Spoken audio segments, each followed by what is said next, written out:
households, both alike in dignity, in fair Verona where we lay our seed. From ancient grudge breaks to new mutiny, where civil blood leaves civil hands unclean. From forth the fatal loins of these two foes, a pair of star-crossed lovers take their life, whose misadventured piteous overthrows doth, with their death, bury their parents' strife. The fearful passage of their death-marked love, and the continuance of their parents' rage, which, but for their children's end, nought could remove, is now the 2-hour traffic of our stage, the which for you with patient ears attend. What here shall miss, our toil shall strive to mend.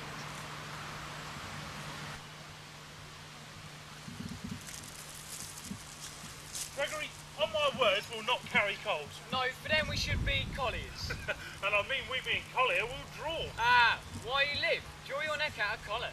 I strike quickly being moved. But thou will not quickly move to strike. A dog of the house of Montague moves me.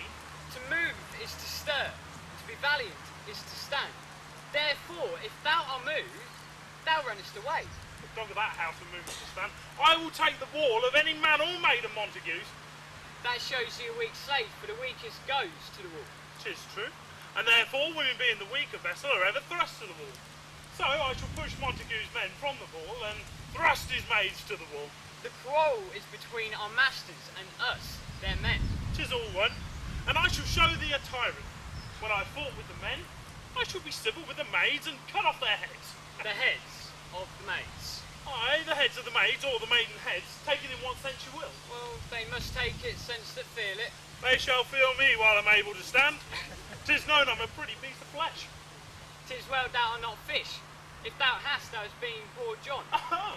Draw thy tool, here comes House of Montagues. My naked weapon is out. Paul, I'll back thee. How? Turn thy back and run? Fear me not. No, marry, I fear thee. Well then, take the law of our sides. Let them begin. No. I will frown as I pass by and let them take it as they list. Nay, as I dare. I shall bite my thumb at them, which is a disgrace if they bear it.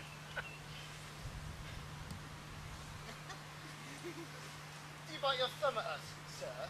I do bite my thumb, sir. Do you bite your thumb at us, sir? Now, is the law on our side if I say aye? No. Then no, sir. I do not bite my thumb at you, sir. But I do bite my thumb. Do you quarrel, sir? Oh, sir, no, sir. Ah, but if you do, then I am for you. For I serve as good a man as you. No better. Well, sir. Say better, here comes one of my master's kingsmen. Yes, sir, better. You lie. Draw if you be men. Gregory, remember thy washing blow. Ah, fools! Pull up your swords! You know not what you do! What art thou drawn among these heartless hives? Turn thee, Benvolio. Look upon my death. I do but keep the peace. Put up that sword and manage to pass his men with me. What, drawn and talk of peace? I hate the word, as I hate thou, all Montagues, and thee. Hammer thee! What noise is this? Fetch me my long sword. Oh! A pressure grudge, why call you my sword? Old Montague comes and flourishes his blade in sight. Helen, Capulet, Come here! Let me go! Come here! Can you not hear? What are you, deaf, you men, you beasts? Who do quench the fire of your pernicious rage with purple fountains issuing from your veins? On pain of torture, cease this bloody fray and listen to the words of your moved prince. 3 civil brawls, bred of an airy wood by thee, old Capulet, and you, Montague, have thrice disturbed the quiet of our streets. If you ever disturb that quiet again, your lives shall be forfeit for that peace. Now this time, all the rest depart. You come with me, and you come this afternoon to know our further pleasure in this case. Come to old Freetown, our common judgment place. Now the rest of you, once again, on pain of death, depart.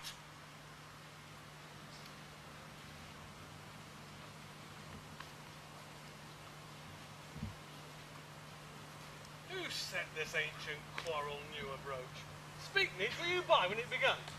Here were the servants of your adversary and yours, close fighting ere I did approach.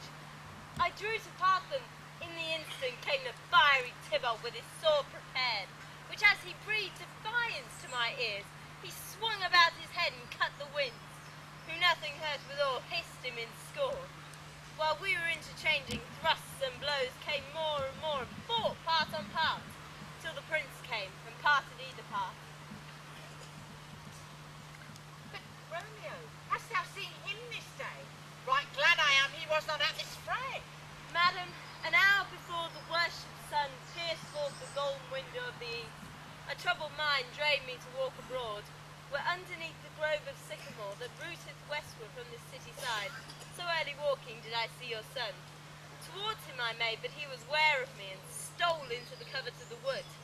I, measuring his affections by my own, which then most sought where most might not be found, being one too many by my weary self, pursued my own humour, not pursuing his, and gladly shunned who gladly fled from me. Many a morning hath he there been seen, with tears augmenting the fresh morning's dew, adding to clouds more clouds with his deep sighs.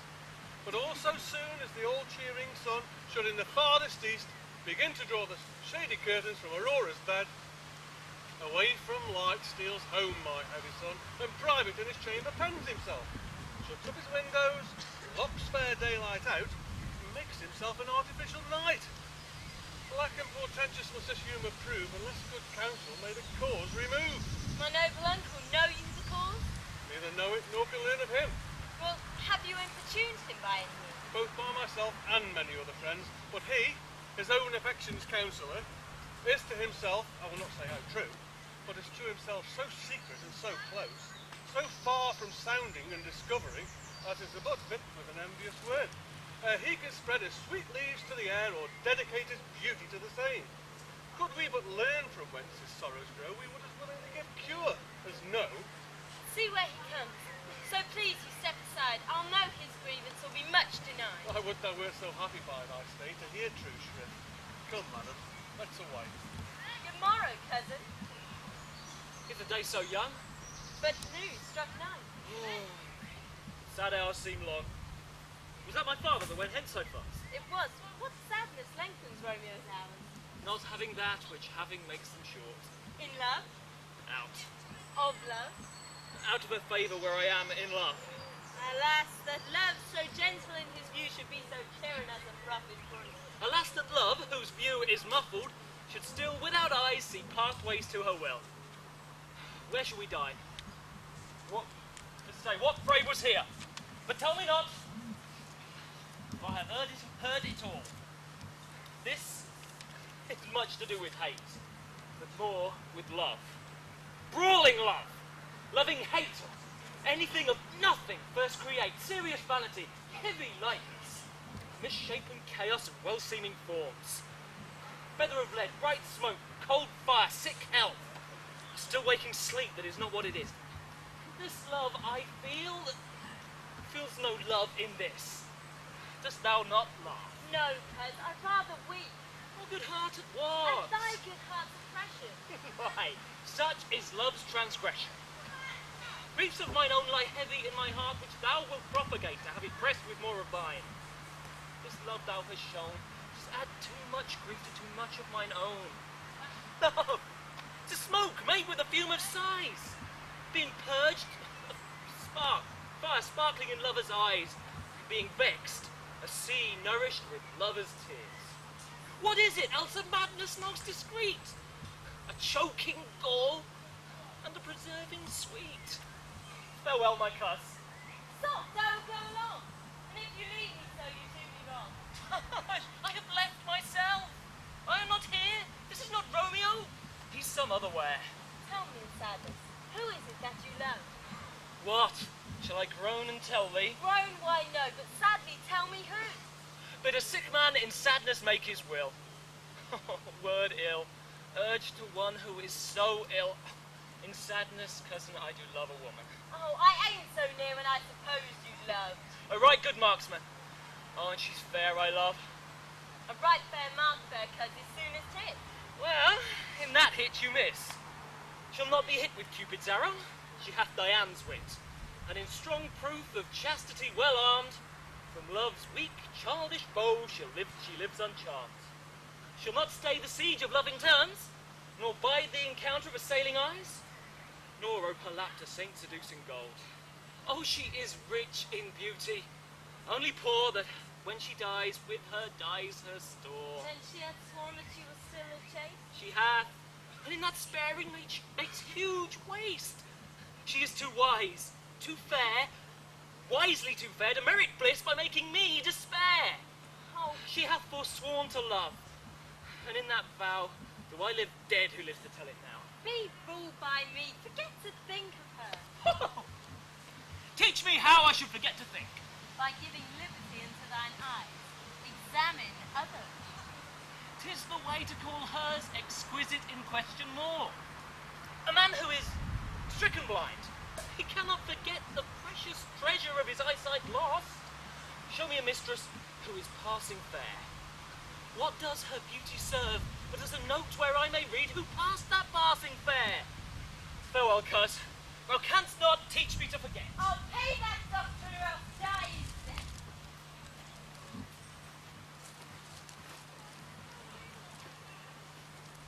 Old Montague is bound as well as I, the penalty alike. 'Tis not hard, I think, for men as old as we to keep the peace. Of honourable reckoning are you both, and pity 'tis vid's odd so long. Now, my lord, what say to my suit? My saying over what I've said before. My daughter is but a stranger in this world. She'd not seen the change of 14 seasons. Let 2 more summers with her in their pride. There we may think she's ripe to be a bride. Younger than she, our happy mother's maid. Too soon married of those so early made. The earth has swallowed my hopes, but she is the hopeful lady of my earth. Woo her gentle, Paris, win her heart. My will to her consent is but a part. And if she agreed within the scope of her choice, well, there lies my consent and fair according voice. Look, this night I hold an old accustomed feast, whereto I've invited many a guest, such as I love, and you among the store, one more most welcome make my numbers more. And at my poor house, earth trudging stars that make the dark heavens light. And such comforts as the lusty young men feel when world-apparelled April is on the heel of limping winter treads. And fresh fennel bud shall you this night inherit at my house, here all see, and like her most, whose merits most shall be, which are more me of many, mine being one, though my reckoning none. So come with me, sir. Madam, go through Fairtown, Verona, find these persons out, and to them say at my house most welcome, on their pleasure stay. Find them out whose names are here it. Here it is written that the shoemaker should meddle with his yard, the tailor with his last, the fisher with his pencil, and the painter with his nets. But I'm sent to find those persons whose names are here it. I can never find what names the writing person hath here it. I must to the learned in good time. Tut man, one fire burns out another's burning. One pain is lessened by another's anguish. Turn giddy and behold thy backward turning. One desperate grief cures with another's languish. Take thou some new infection to thy eye, and the rank poison of the old will die. Your plantain leaf's excellent for that. For what, I pray thee? Your broken shin. Romeo, art thou mad? Not mad, but bound up more than a madman is. Locked up in prison, kept without food, tortured, whipped. Good end, good fellow. God-gi-godden, pray, sir, can you read? Aye, mine own fortune in my misery. Perhaps you have learned it without book. I pray you can read anything you see. Aye, if I know the letters and the language. Ye say honestly, rest you merry. Stay, good fellow, I can read. Signor Martino and his wife and daughters, County Anselm and his future sisters, the lady widow of Atruvio, Signor Placentio and his lovely nieces, Mercutio and her brother Valentine, mine uncle Capulet, his wife and daughters, my fair niece Rosaline, and Livia, Signor Valentino and his cousin Tybalt, and the lively Helena. A goodly company. Whither shall they come? No, whither? To supper? To our house. Whose house? My master's. Indeed, I should have asked you that before. Well, I'll tell you without asking. My master is the great, rich Capulet, and if you be not of the house of Montague, I pray, come crush a cup of wine, rest ye merry. At this same ancient feast of Capulet suffs the fair Rosaline, whom thou so loves with all the admired beauties of Verona. Go thither, and with untainted eye compare her face with some that I shall show, and I shall make thee think thy swan and crow. When the devout religion of mine eye maintains such falsehood, let tears be turned to fires, and these who often drown could never die, transparent heretics be burnt for liars. One fairer than my love, and the all-seeing sun never saw her like since first the world begun. Tut, you saw her fair, none else seeing's eye, herself poised with herself in either eye. But in that crystal scales let there be weighed your lady's love against some other maid, that I shall show you shining at this feast, and she shall scant show well that now seems best. I will go with you. No such sight to be shown, but to rejoice in the splendour of mine own. Nurse! Nurse, where's my daughter? Call her forth to me. Now by my maidenhead at 12-year-old I bade her come. What lamb, what ladybird, where's this girl? God forbid, what Juliet? Now, who calls? Your mother! Madam, I am here. What is your will? This is the matter. Nurse, give leave a while. We must talk in secret. No, nurse, come back. I remember. Thou hears our counsel. Thou knowest my daughter's of a pretty age. Faith, I can tell her age unto an hour. She's not 14. I lay 14 of my teeth, yet to my teen be it spoken I have but 4. She will not be 14 till Lammas Eve. When is Lammas time? In a fortnight and odd days. Oh, even or odd of all the days of the year, come Lammas Eve at night shall she be 14. Susan and she, God rest all Christian souls, were of an age. Well, Susan is with God now. She was too good for me. But as I say, come Lammas Eve at night shall she be 14. Thou wast the prettiest babe that e'er I nursed, and if I should live to see thee married once, I shall have my wish. Ah, marry is the very theme I came to talk of. Tell me, daughter Juliet, how stands thy disposition to be married? It is an honour I dream not of. An honour! Were not I thine only nurse, I would say thou hast sucked wisdom at thy teat. Well, think of marriage now. Younger than you, ladies of esteem, are already made mothers. By my count, I was your mother, much upon these years that you are now a maid. Thus then in brief, the valiant Paris seeks you for his love. Oh, lady, such a man as all the world wide. He's a man of wax. Verona summer hath not such a flower. Nay, in faith, a very flower. What say you? Can you love this gentleman? This night you shall behold him at our feast. Read all the volume of young Paris' face, and find delight writ there with beauty's pen. Examine every mild lineament, and see how one another lends content. What obscured in that fair volume lies written in the margin of his eyes.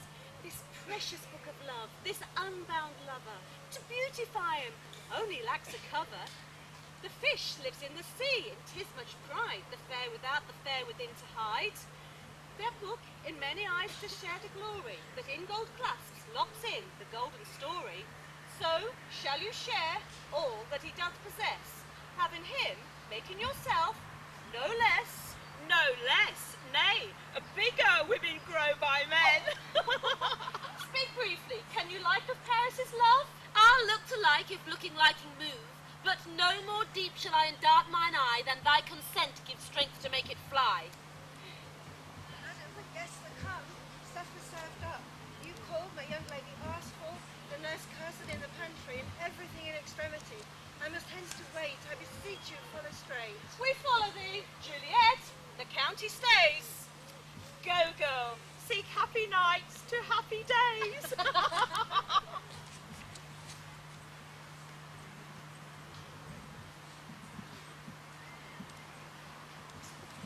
What? Shall this speech be spoke for our excuse, or shall we on without apology? The date is out of such prolixity. Well, I know Cupid hoodwinked with a scarf bearing a tartan's painted bow of laugh, scaring the ladies like a crow keeper, nor know without but crow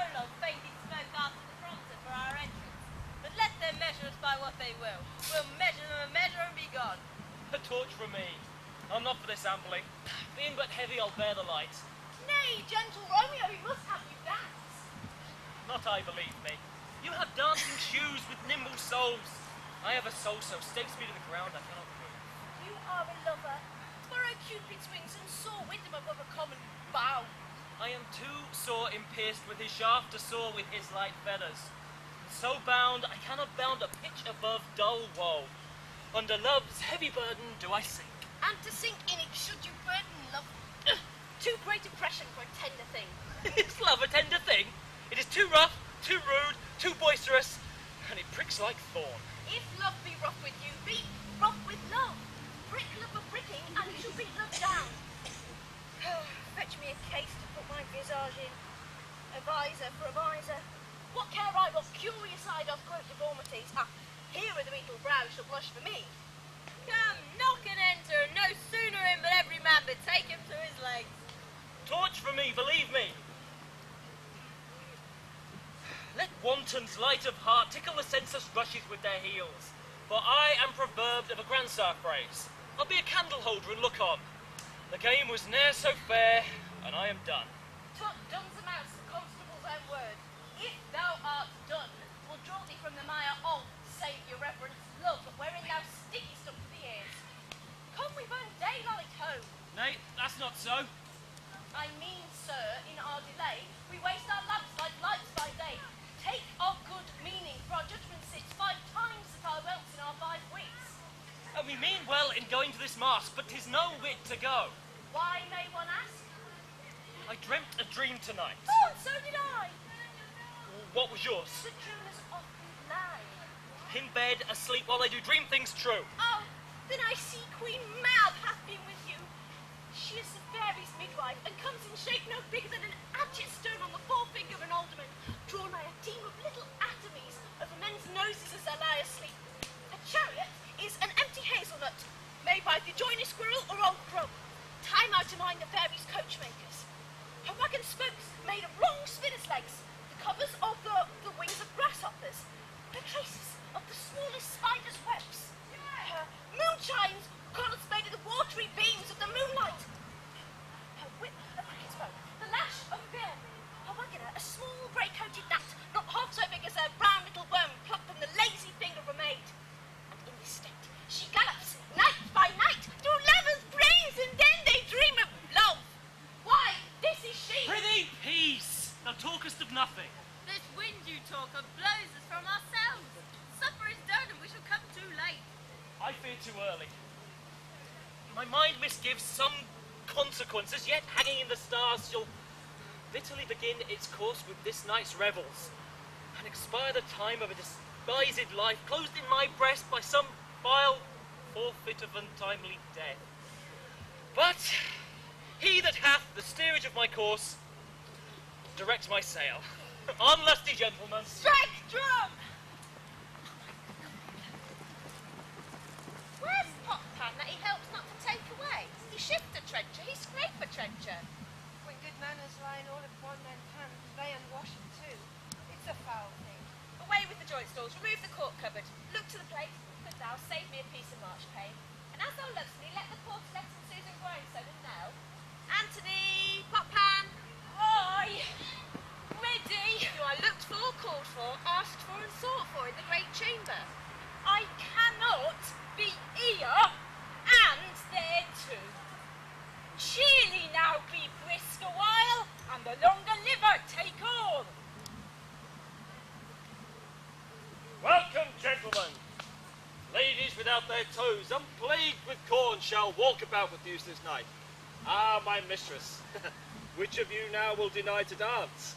She that makes dainty, she also will have corns. Have I come near the mark? You are welcome, gentlemen. 'Tis many a day since I wore a mask and could tell a whispering tale in a fair maiden's ear. Such it would please. 'Tis gone, 'tis gone, 'tis gone. But you are welcome, gentlemen. Come, musicians, play, a hall, and put it, girls. More light, you knaves. I quench the fire, this room grows too hot. Ah, good cousin Capulet. This unlooked for sport comes well, for you and I are past our dancing days. But tell me, When was it yourself and I were last in a mask? The lady, 17 years. What, man? 'Tis not so much. 'Tis not so much. It was the nuptial of the Shentio, come Pentecost as quick as it will, some 5 and 10 years, and then we masked. 'Tis more, 'tis more. His son is elder, sir. His son is 17. Will you tell me that? His son was but a ward 2 years ago. What lady's that who doth enrich the arm of yonder knight? I know not, sir. She doth teach the candles to burn bright. She doth hang upon the cheek of night as a jewel in an Ethiop's ear. Beauty too rich for use, for earth too dear. So shows a snowy dove among a troop of crows, as yonder lady over her fellow shows.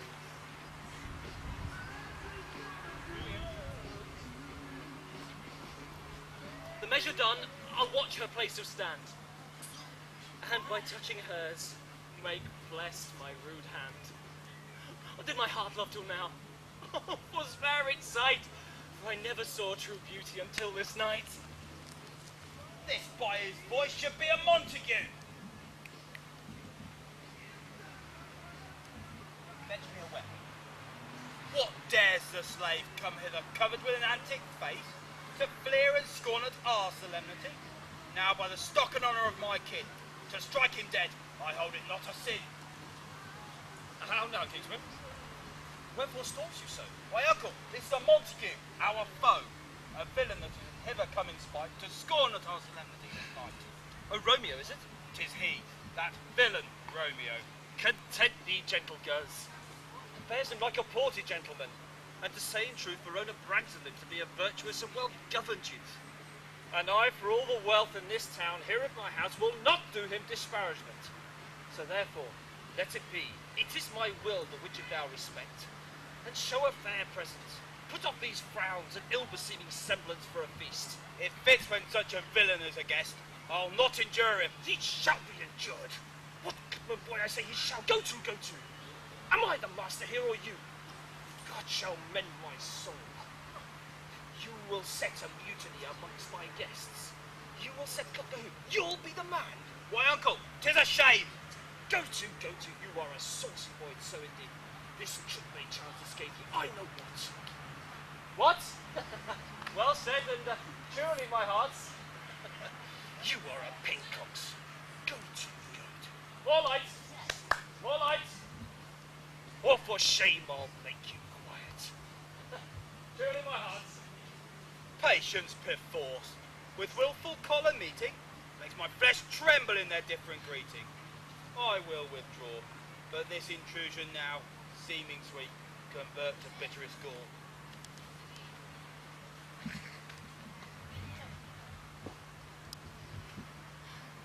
If I do profane with my unworthiest touch this holy shrine, my gentle sin is this.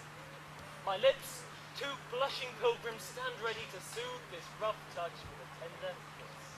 Good pilgrim, you do wrong your hands too much, which mannerly devotion shows in this. For saints have hands which pilgrims' hands do touch, and palm to palm is holy palmer's kiss. Have not saints lips, and holy palmers too? Aye, pilgrim, lips which they must use in prayer.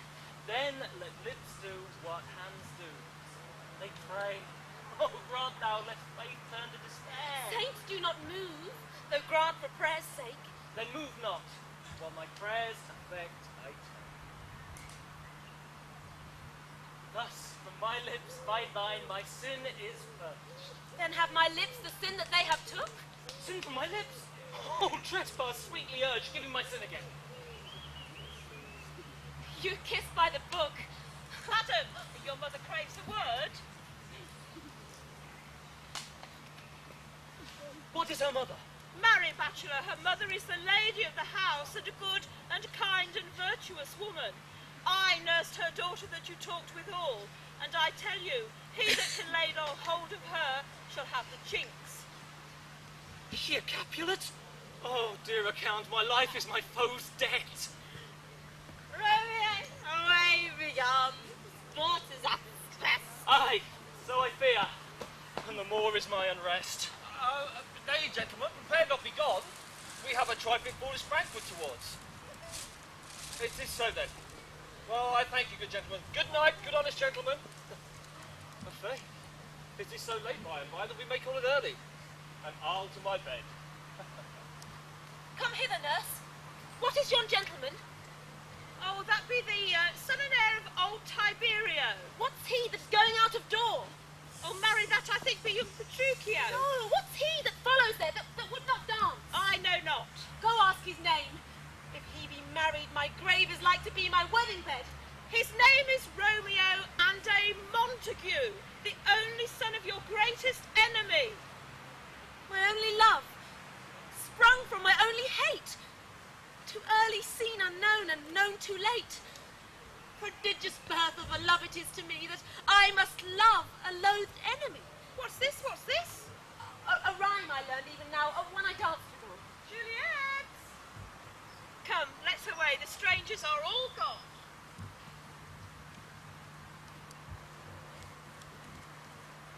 Now, old desire doth in his deathbed lie, and young affection gapes to be his heir. That fair, for which love groaned for and would die, with tender Juliet matched, is now not fair. Romeo is beloved, and loves again, alike bewitched by the charm of looks. But to his foe supposed he must complain, while she stills love's sweet bait from fearful hooks. Being a foe, he may not have access to breathe the vows that lovers used to swear, and she, as much in love, her means much less, to meet her beloved anywhere. Passion lends them power, time means to meet, tempering extremities with extreme sweet.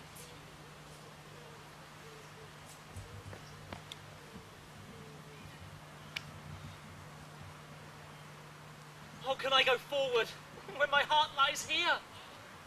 Turn back, dull earth, find thy centre out. Romeo!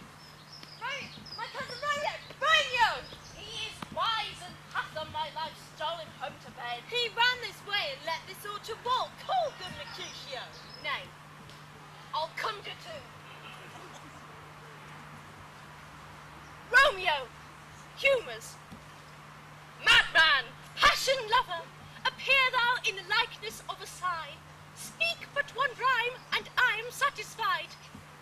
I conjure thee by Rosaline's bright eyes, by her high forehead and scarlet lip, by her fine foot, her straight leg, and her quivering thigh, and the immenseness doth there adjacent lie, that in thy likeness thou appear to us. And if he hears thee, thou wilt anger him. This cannot anger him. 'Twould anger him to raise some spirit in his mistress's circle of some strange nature, letting it there stand until she had laid it and punched it down. That was some spite. My invocation is fair and honest. In his mistress's name I conjure only but to raise up him. He hath hid himself amongst these trees to be consorted with the humorous night. Blind is his love, and best befits the dark. If love be blind, love cannot hit the mark. Now he sits under a medlar tree, and wishes his mistress with that kind of fruit as maids call meddlers when they laugh alone. Oh, Romeo, that she were, oh, that she were an open arse and now a popping pear. Romeo, good night. On to my truckle bed. This field bed is too cold for me to sleep. Come, shall we go? Oh, go then. But 'tis in vain to seek him here that means not to be found. She jests at scars that never felt a wound. Soft! A light through yonder window breaks. It is the east, and Juliet is the sun. Arise, fair sun, and kill the envious moon, who is already sick and pale with grief that thou, her maid, art far more fair than she. Oh, be not her maid, since she is envious. Her vestal livery is but sick and pale, and none but fools do wear it. Cast it off. It is my lady. It is my love. Oh, that she knew she were. She speaks, and yet says nothing. Oh, what of that? Her eyes discourses, and I will answer it. I am too bold. 'Tis not to me she speaks. Two of the the fairest stars in all the heaven, having some business to entreat her eyes to twinkle in their spheres till they return. What of that? What if her eyes were there, they in her head? The brightness of her cheek would shame those stars as daylight doth a lamp. Her eyes in heaven would through the airy region stream so bright that birds would sing and think it were not night. Oh, see how she leans her cheek upon her hand. Oh, that I were a glove upon that hand to touch that cheek. Ay me. She speaks! Oh, speak again, bright angel, for thou art as precious to this night as is the winged messenger of heaven to the upturned, wide, wondering eyes of mortals who fall back to gaze on him as he bestrides the lazy, puffing clouds and sails upon the bosom of the air. Oh, Romeo, Romeo, wherefore art thou, Romeo? Deny thy father and refuse thy name, or if thou wilt not, be but sworn, and I'll no longer be Capulet. Shall I hear more, or shall I speak at this? 'Tis but thy name that is mine enemy. Thou art thyself, and though not Montague, what's Montague? 'Tis nor hand, nor foot, nor arm, nor face, nor any other part belonging to a man. Oh, be some other name. What's in a name? That which we call a rose by any other name would smell as sweet. So Romeo would, were he not Romeo called, retain that dear perfection that he owed without that title.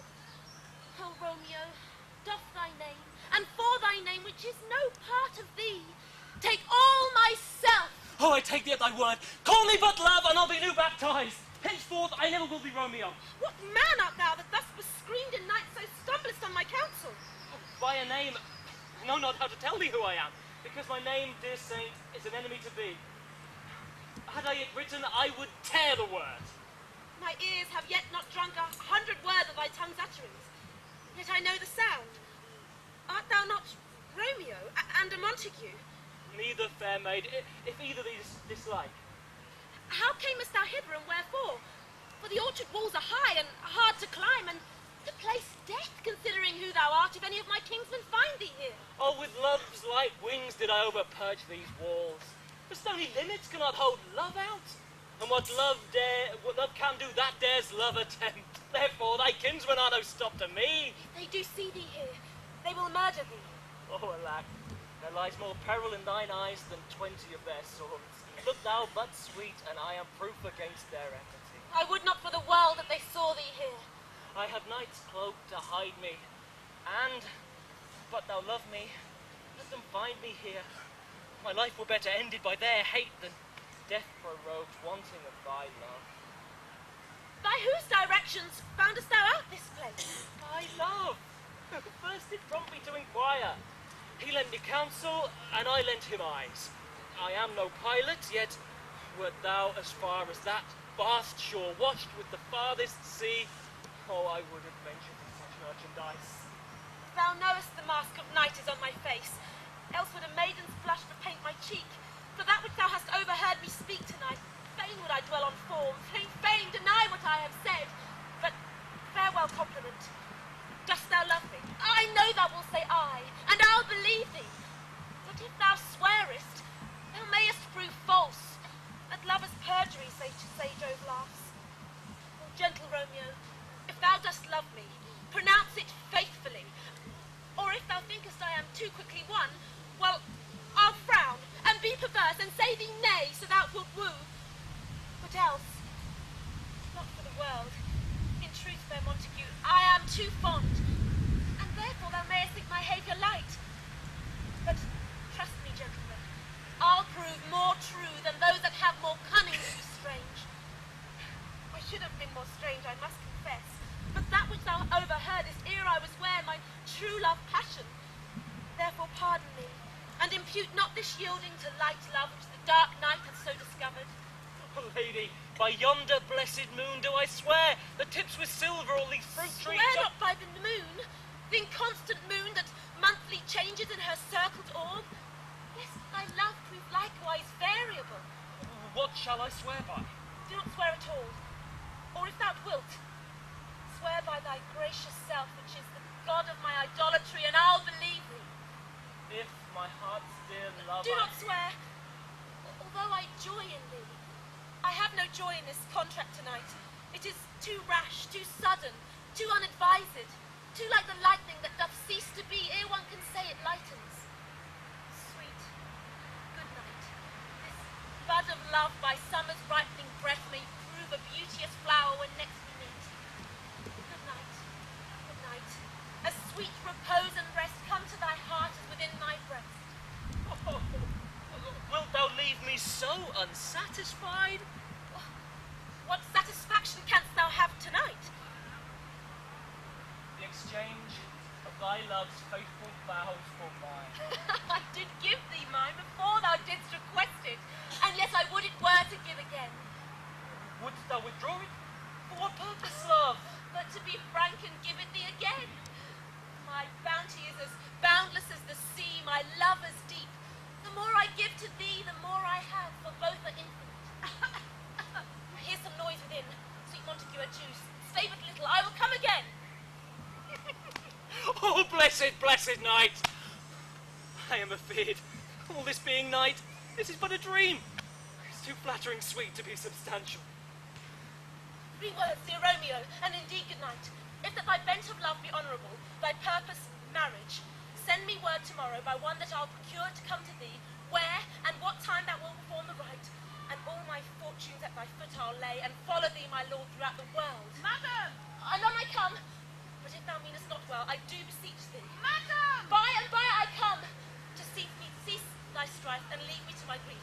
Tomorrow will I send. So cried my soul. 1,000 times good night. 1,000 times the worse, the want of thy life. Love goes towards love as a schoolboy from his books, but love from love towards school with heavy looks. Hist, Romeo, hist! Oh, for a falconer's voice to lure my tassel gentle back again. Bondage is hoarse and may not speak aloud, else would I tear the cave where echo lies and make her airy tongue more hoarse than mine with repetition of my Romeo's name. Oh, it is my soul that calls upon thy name. Oh, how silver sweet sound lovers' tongues by night, like sweetest music to attending ears. Romeo! Mine Aias! At what o'clock tomorrow shall I send to thee? Oh, by the hour of 9. Oh, I will not fail. 'Tis 20 years till then. I did forget why I did call thee back again. Then I'll let thee stand here till thou remember it. I shall forget to have thee still stand here, remembering how I love thy company. And I'll still stay to have thee still forget, forgetting any other home but this. 'Tis almost morning, I would have thee gone, and yet no further than a wanton bird that lets it hop a little from his hand like a poor prisoner in his twisted gyves, and with a silken thread plucks it back again, so loving jealous of his liberty. Oh, I would I were thy bird. Sweet, so would I, and yet I should kill thee with much cherishing. Sweet, good night. Parting is such sweet sorrow that I shall say good night till it be tomorrow. Oh, sleep me upon thine eyes, peace in thy breast. Would I were sleep and peace, so sweet to rest. Hence will I to my ghostly friar's close cell, his help to crave, and my dear hap to tell.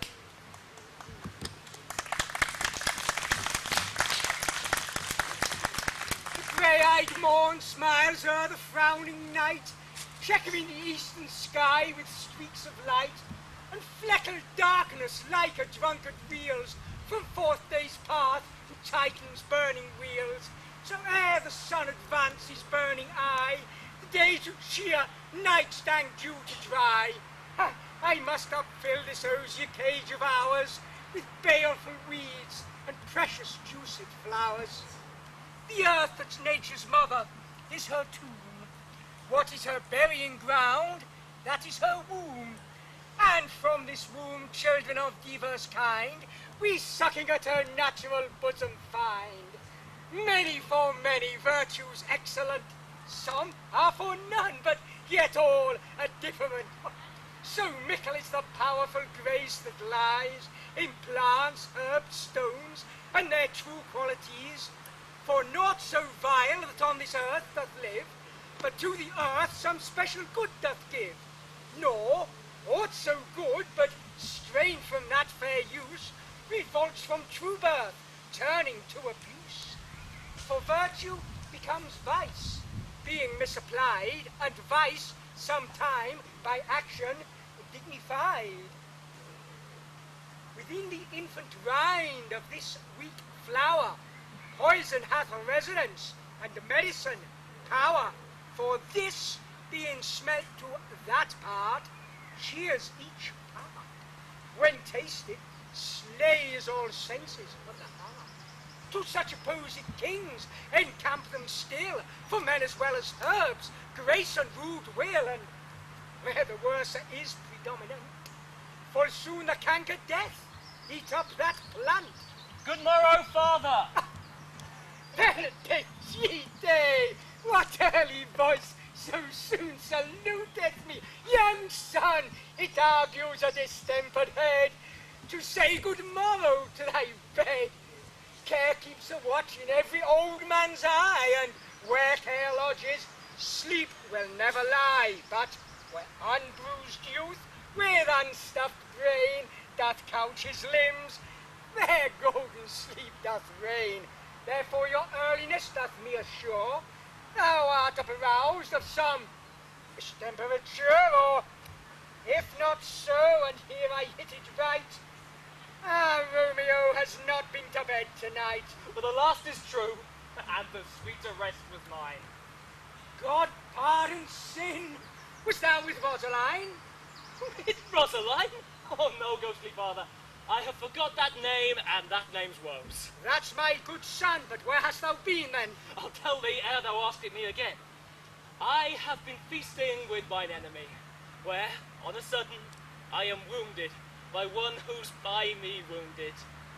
Both our remedies lie within thy health and thy holy physics. I bear no malice, blessed man, for my intercession likewise steads my foe. Be plain, good son, and homely in thy drift. Riddling confession finds but riddling shrift. Then plainly know that my heart's true love is set on the fair daughter of rich Capulet.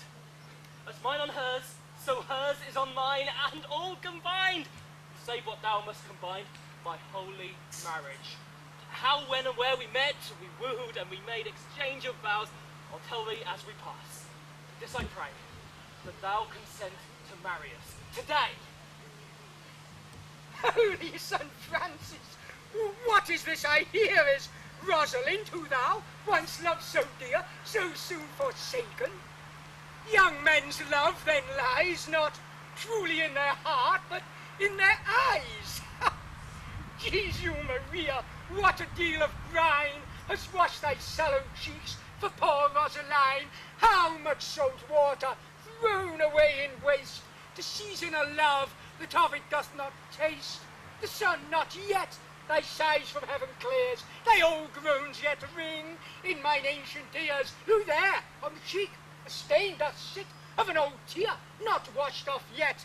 If e'er thee were thyself and these woes thine, then thou and these woes were all for Rosaline. And art thou changed? Pronounce this sentence then. Women may fall when there's no change in men. Thou chidest me often for loving Rosaline. For doting, not for loving, pupil mine. Badest me bury love. Not in a grave, one to lay in, another to have out. Chide me not. Her I love. To like for like and grace for grace and love for love allow. The other did not so. She knew well thy love did read thy rote that could not spell. But come, young waverer, come go with me. In one respect I'll vie assistance thee. For if this alliance should so happy prove, it will turn the household of Anchor to pure love. Oh, let us hence. I stand upon sudden haste. Slowly and wisely, they that run stumble.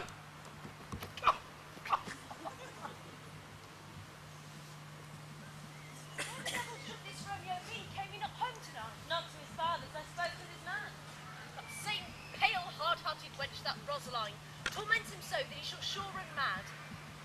Tybalt, the kinsman to old Capulet, has sent a letter to his father's house. A challenge on my life. Romeo will answer it. Any man that can write may answer a letter. Nay, he will answer the letter's masters, how he dares being dead. Alas, poor Romeo, he's already dead. Stabbed with a white wench's black eye, run through the ear with a love song, the very pin of his heart cleft by the blind bow of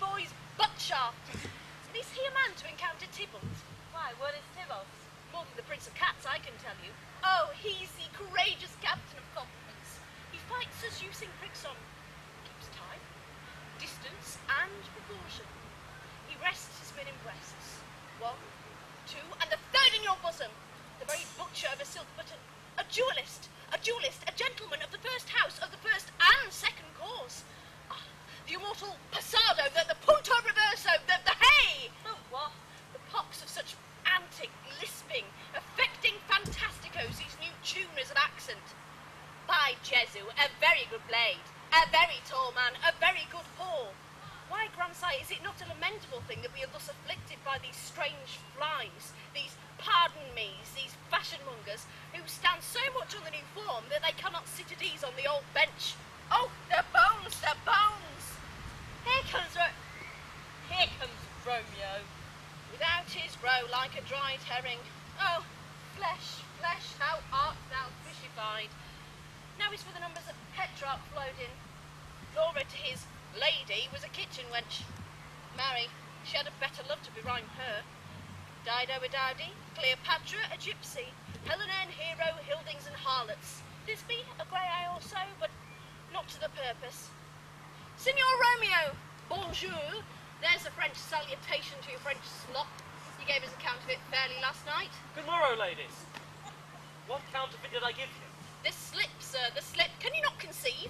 Pardon, good Mercutio. My cause was great, and in such circumstances, a man may strain courtesy. That's as much as say that a case such as yours strains a man to bow in the hams. Meaning to curtsy. Thou hast most kindly hit it. A most courteous exposition. Nay, I am the very pink of courtesy. Pink for flower. Right. Why then is my pump well flowered? Sure wit, follow me this jest till thou hast worn out thy pump, that when the single soul of it is worn, the jest may remain after the wearing solely singular. Single-souled jest, solely singular for the singleness. Good Benvolio, come between us, my wits faint. Oh, swits and spurs go, swits and spurs, or I'll call a match. Nay, for if our wits run the wild goose chase, then I'm done. For thou hast more of the wild goose chase in one of thy wits than I'm sure I have in my whole 5. Was I with you there for the goose? Thou wast never with me for anything when I wasn't there for the goose. I will bite thee by the ear for that jest. Hey, good goose, bite not. Thy wit is a very bitter sweeting. It is a most sharp sauce. Why then is it not very well served into such a sweet goose? Well, here's a wit of Cheryl that stretches from an inch narrow to an ell broad. I stretch it out for that word broad, which added to the goose proves thee far and wide a very broad goose. Why, is this not better now than groaning for love? Now art thou sociable. Now art thou Romeo. Now art thou what thou art, as by art as well as by nature. For this drivelling love is like a great natural that runs lulling up and down to hide his bauble in a hole. Stop there, stop there. Thou desirest me to stop in my tail against the hair? Thou wouldst else have made thy tail large. Oh, thou art deceived. I would have made it short, for I was indeed but come to the whole depth of my tale, meant indeed to occupy the argument no longer. Here's goodly gear. A sail! A sail! Two, a shirt and a smock. Peter!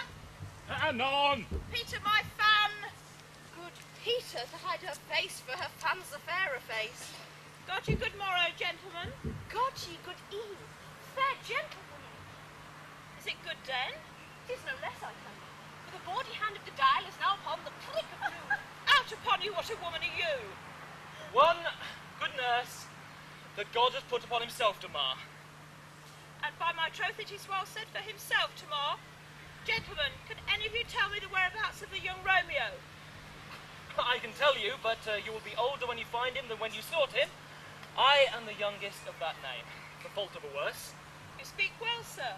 Yea, is the worst well? Very well took in faith. Wisely, wisely. I pray you, sir, if you be he, I desire some confidence with you. She will indict him to some supper. Aboard, aboard, aboard, so ho! What hast thou found? No hair, sir, unless a hair, sir, in a Lenten pie. That is something stale and poor ere it be spent. An old hair whore and an old hair whore is very good meat in Lent, but a hair that is poor is too much for the score when it whores ere it be spent. Romeo, will you come to your father's will to dinner thither? I'll follow you. Farewell,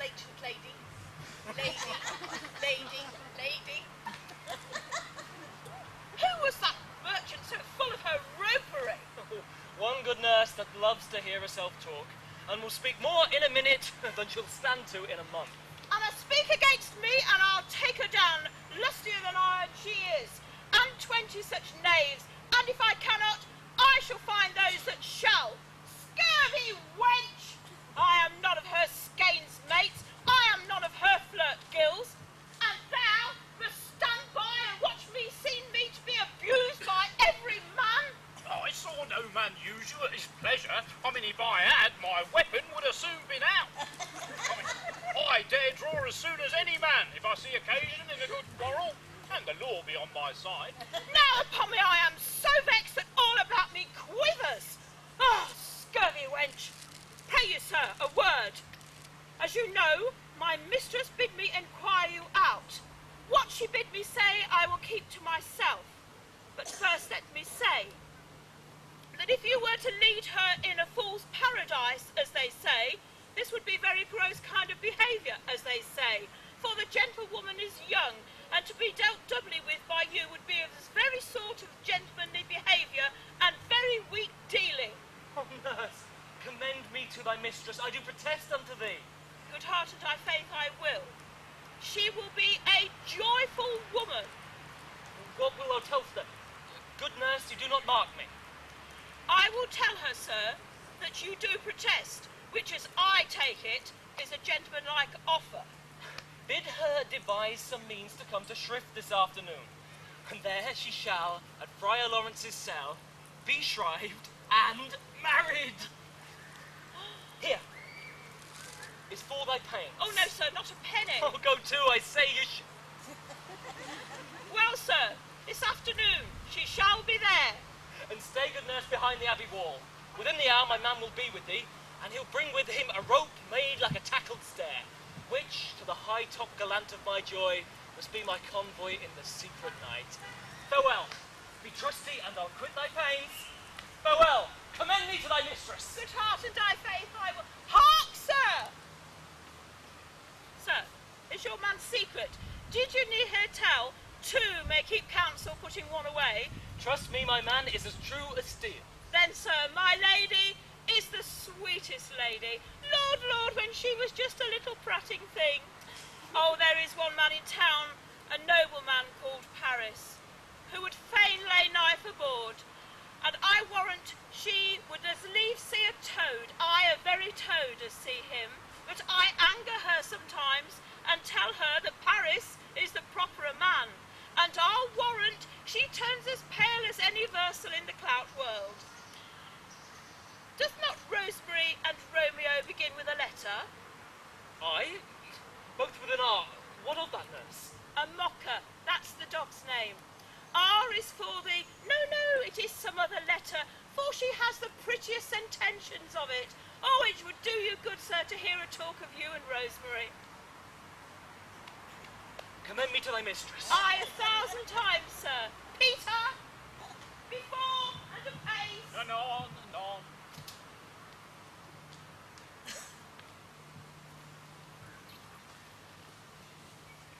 The clock struck 9 when I did send the nurse. In half an hour she promised to return. Perchance she cannot meet him. That doth not so. Oh, she is lame. Love's heralds should be thoughts which 10 times faster glides than the sun's beams. Therefore do nimble-pinioned doves draw love, and therefore hath the wind swift Cupid wings. The sun is now upon the high-most hill of this day's journey, and from 9 till 12 is 3 long hours, and yet she is not come. Had she affections and warm youthful blood, my words would bandy her to him and him to me. But old folk, many feign as they were dead, unwieldy, slow, pale, heavy as lead. Oh, here she comes! Oh, honey nurse, what news? Send my man away. Peter, stay at the gate. Oh, good, sweet news. Thou lookest sad. Thou news be sad, yet tell them merrily. If they be good, thou shamest the music of sweet news by playing at me with so sour a face. I am weary. Give me leave a while. Fie, how my bones ache. What a jaunts have I. How I would thou had my bones and I thy news. Nay, I pray thee, good nurse, speak. Jesu, what haste. Can you not stay a while? Do you not see how out of breath I am? How art thou out of breath when thou hast breath to say to me thou art out of breath? The excuse thou dost make in this delay is longer than the tale thou dost excuse. Is the news good or bad? Answer to that. Say either. I'll say the circumstance. Let me be satisfied. Is it good or bad? Well, you have made a simple choice. You know not how to choose a man. No, Romeo, no, not he, though his face excels, and his leg is better than any man's, and for a hand and a foot and a body, though they not to be talked upon, yet they are past compare. But I warrant he is no flower of courtesy, but he is as gentle as a lamb. Now go thy ways, wench, serve God. What have you done at home? No, but all this did I know before. What says he of our marriage? What of that? Oh, Lord, how my head aches. What a head have I! It beats as it would break into 20 pieces, and my back, all my back on the other side. Oh, beshrew your heart for sending me out to catch my death with jauncing up and down. In faith, I am sorry thou art not well. Sweet nurse, tell me, what says my love? Your love says, like an honest and kind and courteous. Where's your mother? Where's my mother? Why, she is within. Where should she be? How oddly thou repliest. Your love says, like an honest gentleman. Where is your mother? Out upon you, how hot you are. Is this a poultice for my aching bones? Henceforward do your messages yourself. Oh, here's such a coil. Come, what says Romeo? Have you got leave to go to Shrive today? I have. Then fly you hence to Friar Lawrence's cell. There stays a husband to make you a wife. Ah, now comes the wanton blood up in your cheeks, and scarlet straight at any news. Oh, hie you to your chamber. I must another way to find the ladder by which your love must climb the bird's nest as soon as it is dark. I am the toil and drudge in your delight, but you shall bear the burden tonight. Hie you to your chamber, I'll to dinner. Hie to high fortune, honest nurse, farewell!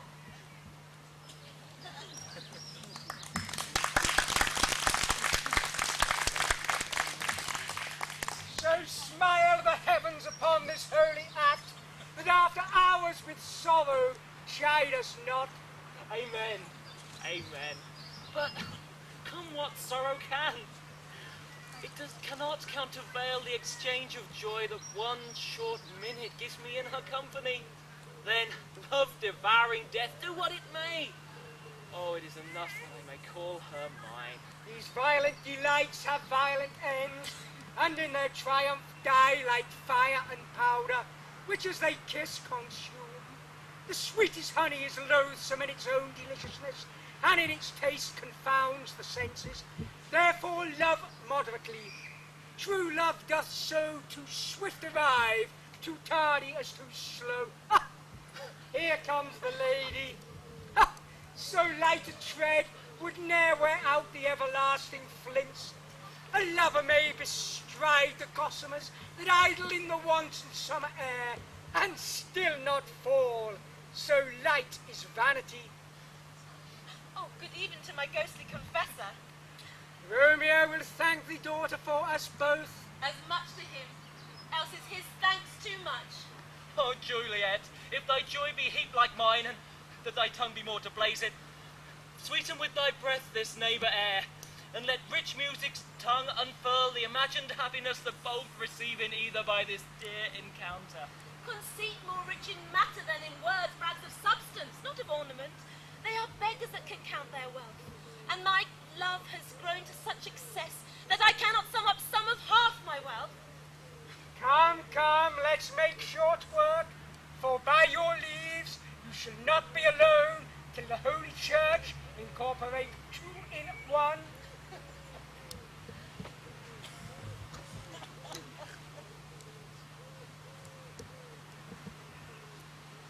I pray thee, good Mercutio, let's retire. The day is hot with battles abroad, and if we meet, we shall not escape abroad. For in these hot days is the mad blood stirring. Thou art like one of those fellows that when he enters the confines of a tavern, claps me his sword upon the table and says, God send me no rede of thee. and by the operation of the second cup draws thee on the draw, when indeed there is no need. Am I like such fellow? Come, thou art as flutterjack in thy mood as any in Italy, and assume mood to be moody, and assume moody to be moved. And what too? Thou hast quarrelled with a man for coughing in the street because he hath wakened thy dog that hath lain asleep in the sun.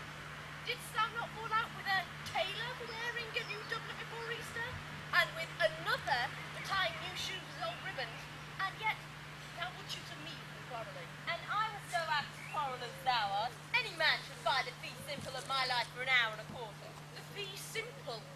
Simple. By my head, here come the Capulet. By my heel, I care not. Follow me close, for I will speak to them. Good den, a word with one of you. And but one word with one of us. Couple it with something. Make it a word and a blow. You shall find me apt enough to that, and you will give me occasion. Could you not take some occasion without giving? Mercutio, thou consortest with Romeo. Consort? What, dost thou make us minstrels? And if thou look to make us minstrels, not to hear nothing but discourse. Here's my tip. It shall make you dance.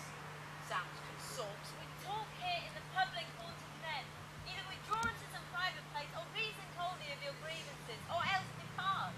Here all eyes gaze upon you. Men's eyes were made to look, and let them gaze. I will not budge with no man's flesh, Friar. Well, peace be with you. Here comes my man. But I'll be hand served with your little. Marry, go before to be your follower. Your worship in that sense may call him mad. Romeo, the love I bear thee can afford no better term than this. Thou art a villain. Tybalt, the reason that I have to love thee doth much excuse the appertaining rage to such a greeting. Villain am I none, therefore farewell. I see thou knowest me not. Boy! This shall not excuse the injuries thou hast done me. Therefore, turn and draw. I do protest. I never injured thee, but loved thee. Better than thou canst divine until thou shalt know the reason for my love. Therefore, good Capulet, whose name I tender as dearly as mine own, be satisfied. Oh, come! Vile, dishonourable submission! Alistair Carter carries it away. Tybalt, you rat catcher, will you walk? What wouldst thou have of me? Good king of cats, nothing but one of your 9 lives, that which I mean to make bold withal, and as you shall use me hereafter, dry beat the rest of the 8. Come, will you pluck your sword by his ears, by the pincher out of his sheath? Make haste. Let's mind me about your ears ere it be out. I am for you. Mercutio, put on my blade! Come on, Tybalt! Come on, Tybalt! Go on! Gentlemen, forbear this outrage! Go on! Come on. Go on!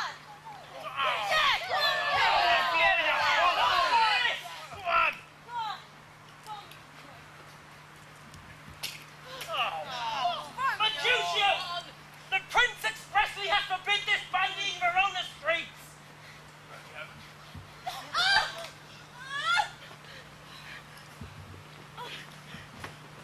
I am hurt. A plague about houses, I am sped. Is he gone and hath nothing? What, art thou hurt? I scratch, a scratch. Marry, it is enough.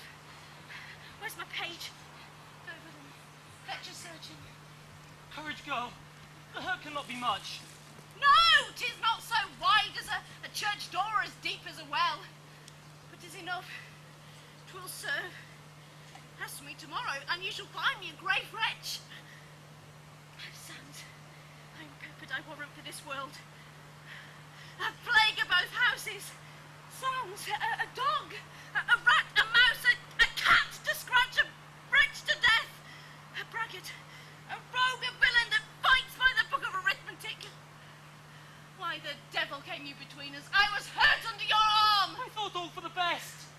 Help me into some house, Benvolio, else I shall faint. A plague of both houses.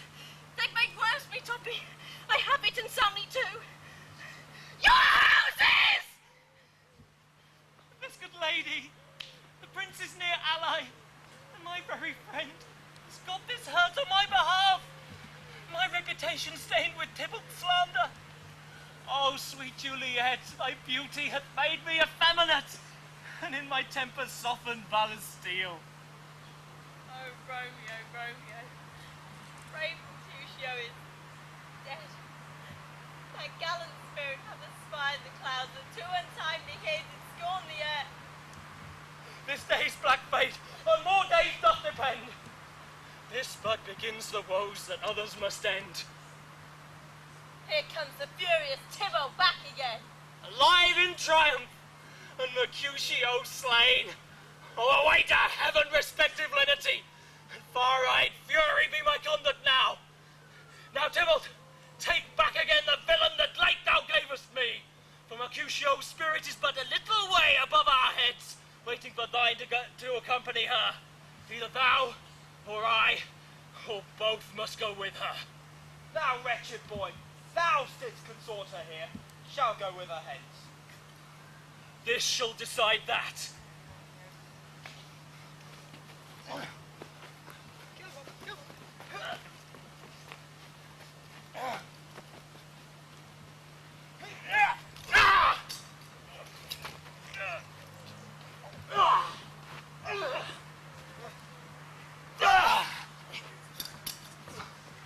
Romeo, away, begone!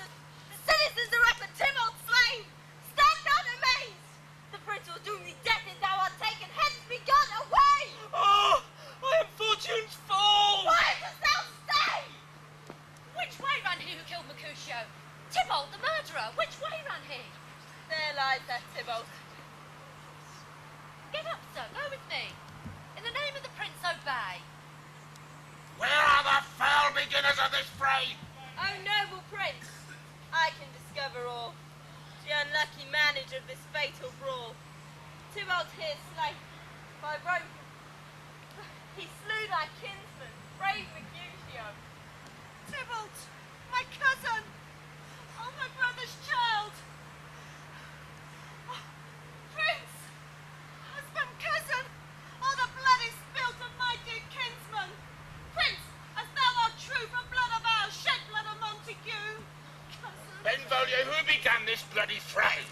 Tybalt, here slain, whom Romeo's hand is slain. Romeo, who spoke him fair, bid him bethink how nice the quarrel was. Urged with all your highness' pleasure.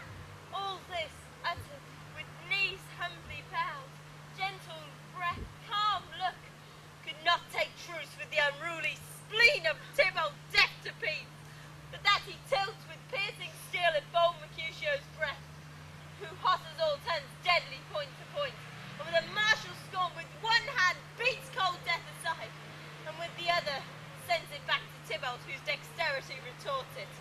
Romeo, he cries aloud, hold friends, friends part, and swifter than his tongue his agile arm beats down their fatal points, and twixt them rushes, underneath whose arm an envious thrust from Tybalt hit the life of stout Mercutio, and as he fell did Tybalt fly, but by and by comes back to Romeo, who hath but newly entertained revenge, and to they go like lightning, for ere I could draw to part them was Tybalt slain, and as he fell did Romeo turn and fly.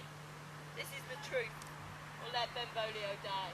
She's a kinsman to the Montague, affection makes her fool, she speaks not true. Some 20 of them fought in this black strife, and all those 20 could kill but one life. I beg for justice, which prince thou must give. Romeo slew Tybalt, Romeo must not live. Romeo slew him. He slew Mercutio. Therefore, who the price of his dear blood doth owe? Not Romeo, Prince. He was Mercutio's friend. This fault concludes but what the law should end. The life of Tybalt. And for that offence immediately do I exile him hence. But I have an interest in this bloody proceeding. My blood doth lie on this floor a-bleeding, but I'll immerse you with so strong a fine that you'll regret this loss of mine, and I shall be deaf to pleading and excuses. No tears nor cries shall purchase my abuses, so try none. And let Romeo hence in haste, for when I find him that hour will be his last. Bear away the body and do our will. Mercy, Only murder pardons those that kill.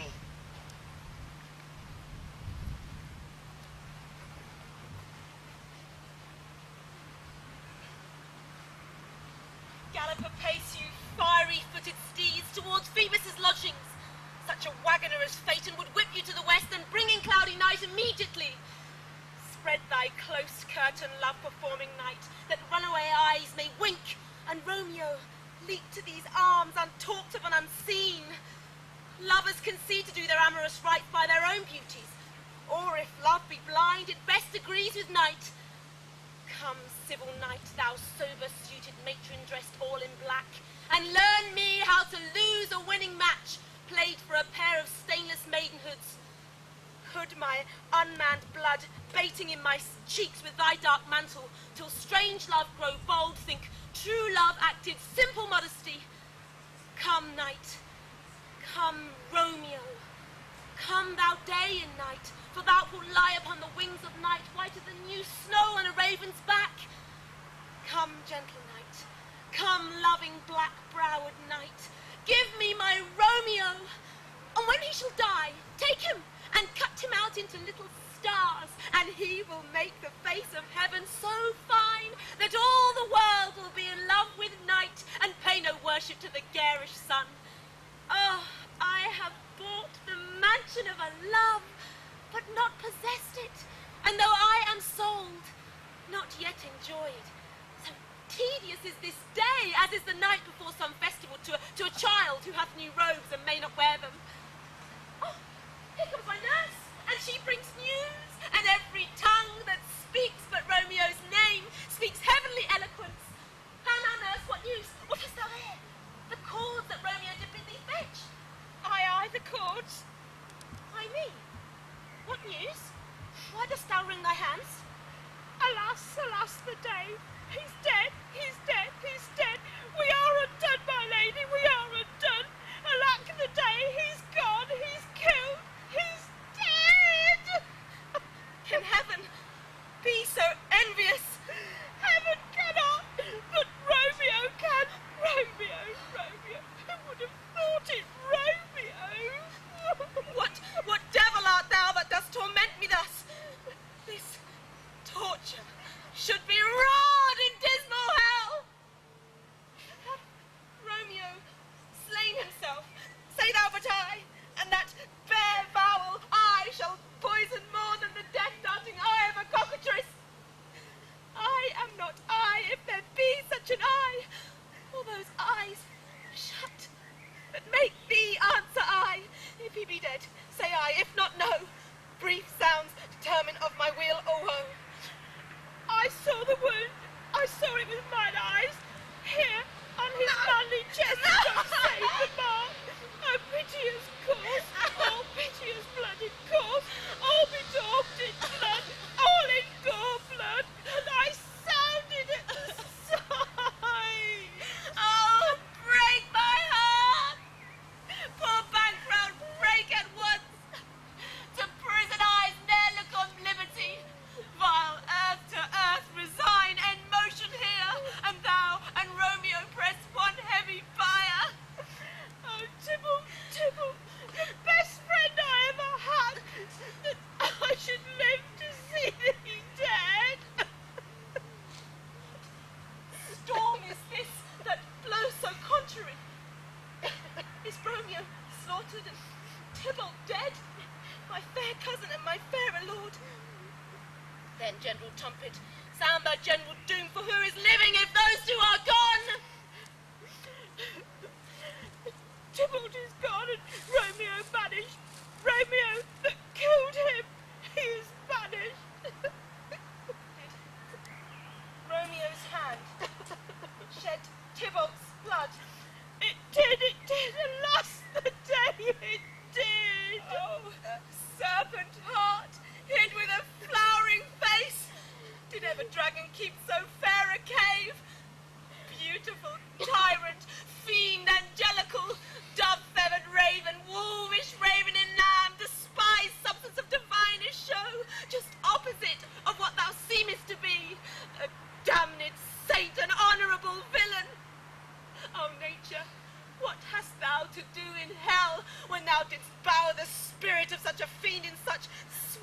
flesh of mortal paradise. Did ever book containing so vile matter so fairly bound? Oh, that deceit should dwell in such a gorgeous palace! There is no trust, no honesty, no faith in men, all perjured, all so forsworn, all naught, all dissemblers. Where is my man? Give me some aquavita. These griefs, these woes, these sorrows make me old. Shame on Romeo! Blistered be thy tongue for such a wish. For he was not born to shame. Upon his brow shame is a shame to lie, for it should be a crown to be crowned most sole monarch of the universal earth. Oh, what a beast was I to chide him! Will you speak well of him that killed your cousin? Shall I speak ill of him that is my husband? Oh, poor my love, whose tongue shall smooth thy name when I, thy 3 hours wife, have mangled it? But wherefore, villain, didst thou kill my cousin? That villain cousin would have killed my husband. Back, foolish tears. Back to thy native spring. Your tributary drops belong to joy, and you mistaking offer them up to woe. My husband lives, that Tybalt would have slain, and Tybalt is dead that would have slain my husband. All this is comfort. Wherefore weep I then? Some word there was, worser than Tybalt's death, and I would forget it fain, but oh, it presses to my memory like damned guilty deeds to sinners' minds. Tybalt is dead, and Romeo is banished. That banished, that one word banished, hath slain 10,000 Tybalts. Oh, Tybalt's woe, death would have been woe enough of it and ended there, or if sour woe delights in fellowship and needly will be ranked amongst other griefs. But why followed not when she said Tybalt's dead? Thy father, or thy mother, nay, or both, which modern lamentations might have moved. But with a reward following Tybalt's dead. Romeo is banished. To speak but that word is mother, father, Tybalt, Romeo, Juliet, all slain, all dead. Romeo is banished. There is no end, no limit, no measure bound in that word's death. No words can that woe sound. Where are my father and my mother, nurse? Weeping and wailing over Tybalt's corse. I will take you to them if you wish to go. Wash they his wounds with their tears. Mine shall be dry when theirs are spent for Romeo's banishment. Come, nurse, take up those cords. Poor rogues, you are beguiled, both you and I, for Romeo is exiled. He made you for a stairway to my bed, but I am maid, thy maiden widowed. Come, nurse, come, cords, I'll to my wedding bed, and death, not Romeo, take my maiden head. No, no, I will go find Romeo and bring him here to you tonight. I wot well where he is. He is hid in Friar Lawrence's cell. Find him, give this ring to my true knight, and bid him come to take his last farewell.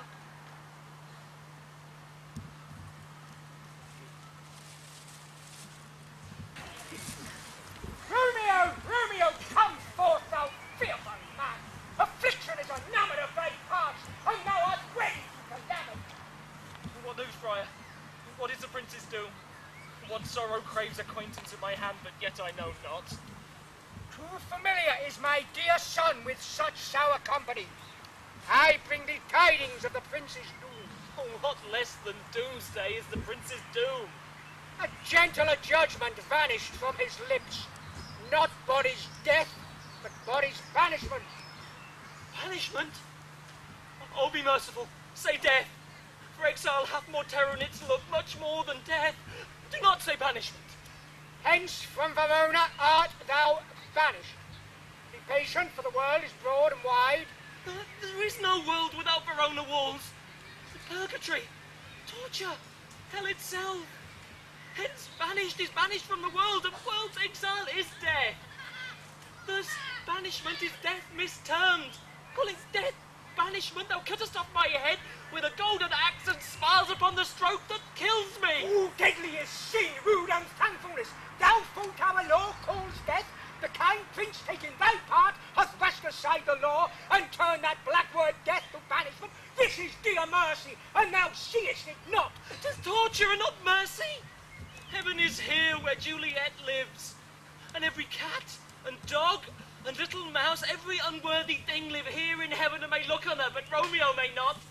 More validity, more honourable state, more courtship lives in carrion flies than Romeo. I mean, they may seize upon the white wonder of sweet Juliet's hand and steal immortal blessings from her lips, which even in pure and vestal modesty still blush as if thinking their kisses sins. This may a fly do, but from this I must fly. And sayest thou yet that banishment is not death? But Romeo may not, for he is banished. This may a fly do, but from this I must fly. They are free men, but I am banished. Hast thou no poison mixed, no sharp ground knife, no sudden mean of death, but none so mean as banishment to kill me? Banished! Oh, Friar, the dead use that word in hell. Howling attends it. How hast thou the heart, being a divine, a ghostly confessor, a sin absolver? Oh, and my friend professed to mangle me with that word, banished. Thou fond mad man, hear me a little speak. Oh, no, I will talk again of banishment. I'll give thee armour to keep off that word, adversity's sweet milk, philosophy to comfort thee though thou art banished. Yet banished! Hang up philosophy! Unless philosophy can make a Juliet, to splant a town, reverse a prince's doom, it helps not. It prevails not. Talk no more. I see then that madmen hath no ears. How can they when the wise man have no eyes? Let me dispute with thee of thy estate. Thou canst not talk of what thou dost not feel. Oh, wert thou as young as I, Juliet I love, an Albert married, Tybalt murdered, doting like me, and like me, banished. Then might thou tear thy hair and fall to the ground as I do now, taking the measure of an unmade grave. Arise, good Romeo, one knocks, hide thyself. Not I, unless the breath of heart-sick groans mist-like enfold me from the surge of eye. Hark how they knock! Who's there? Arise, thou wilt be taken! Stay a while, stand up! Run to my study! By and by God's will, what simpleness is this? I come!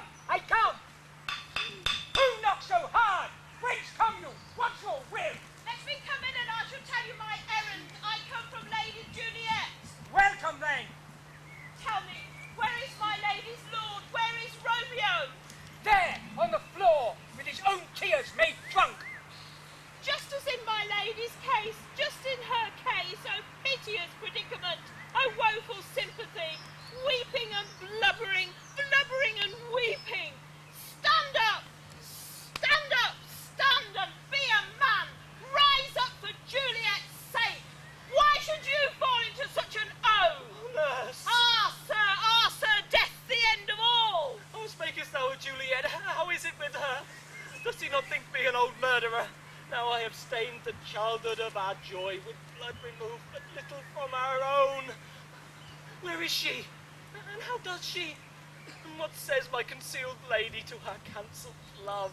Oh, she says nothing, sir, but weeps and falls upon her bed, and on Tybalt calls, and on Romeo cries, and falls down again. As if that name shot from the deadly level of a gun did murder her.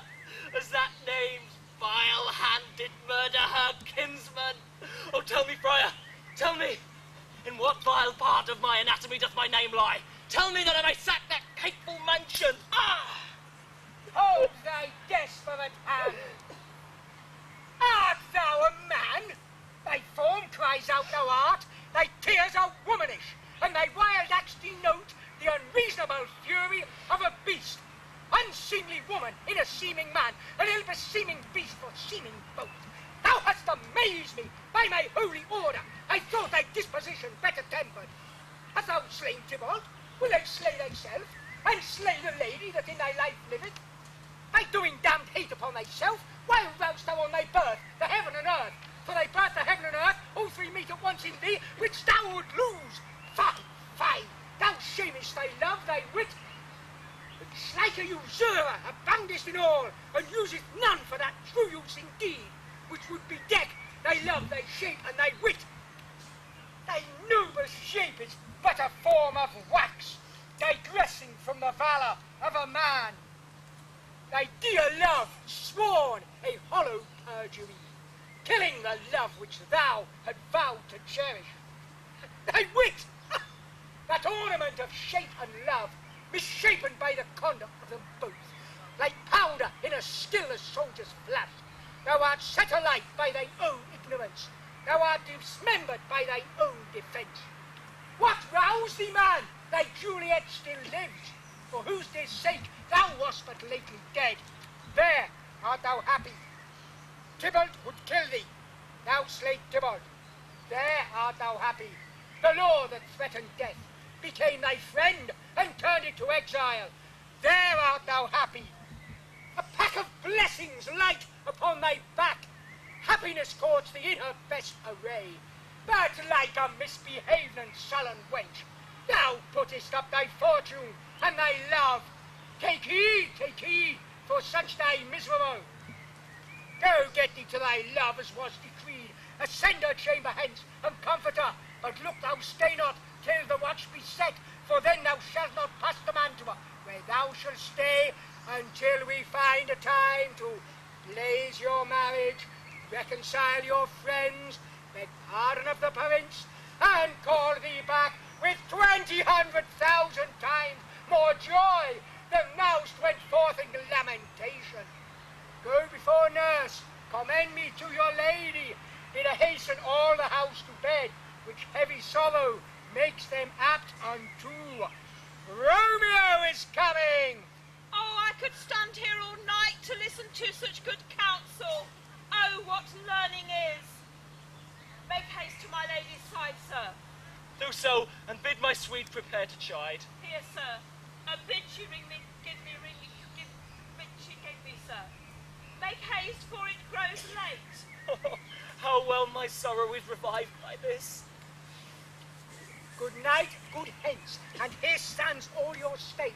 Either be gone before the watch be set, or by break of day be disguised from hence. Sojourn in Mantua. I'll seek out thy man, and he shall time to time shall signify all good chance that to you happens there. Take my hand, 'tis late. Farewell, good night.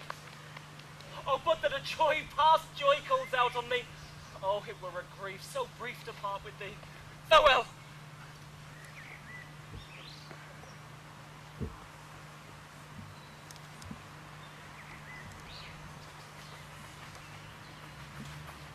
Things have fallen out, sir, so unluckily, with no time to move our daughter.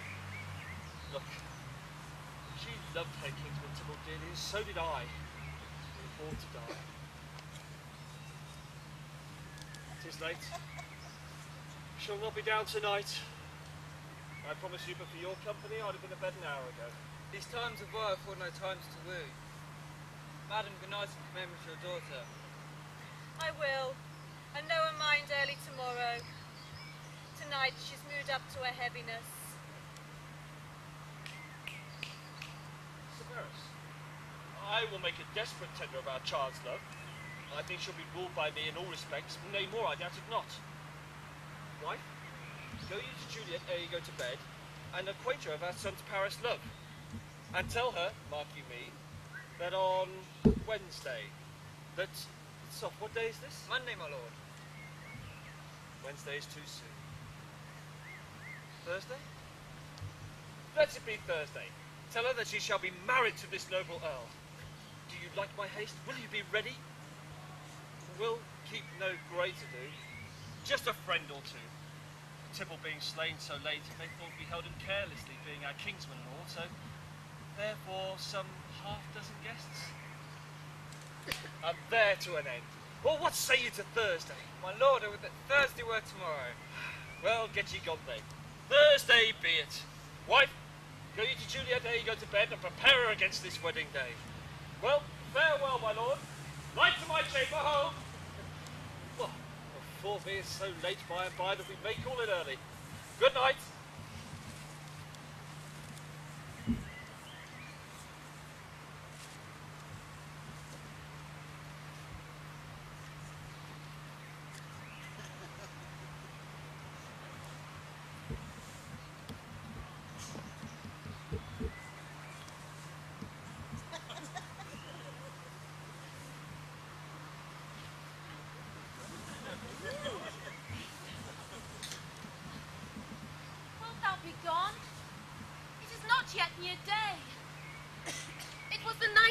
And not the lark that pierced the fearful hollow of thine ear. Nightly she sings on yon pomegranate tree. Believe me, love, it was the nightingale. Oh, it was the lark, the herald of the morn, no nightingale. Look, love, what envious streaks do lace the severing clouds in yonder east. Night's candles are burnt out. Jocund day stands tiptoe on the misty mountain tops. I must go and live, or stay and die.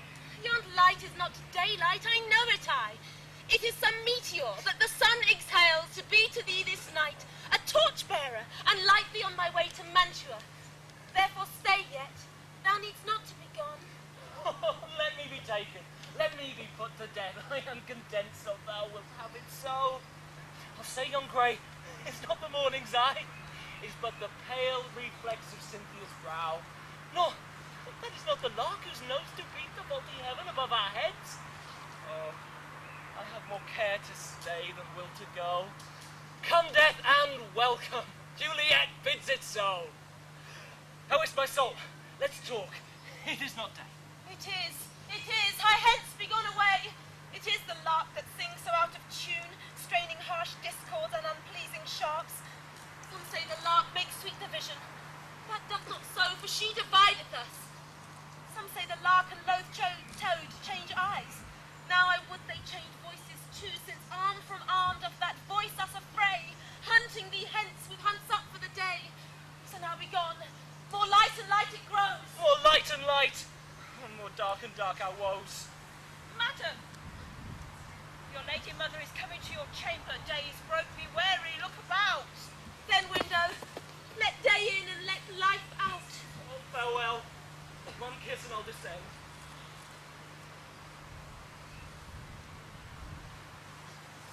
Art thou gone so, lord, I, husband, friend? I must hear from thee every day in the hour, for in a minute there are many days. Oh, by this count I shall be much in years ere I again behold my Romeo. Oh, I will omit no opportunity to convey my greetings, love, to thee. Thinkest thou we shall ever meet again? Oh, I doubt it not. And all these woes will serve as sweet discourses in our times to come. Oh, God, I have an ill-divining soul. Methinks thou lookest now, thou art so low, as one dead in the bottom of a tomb.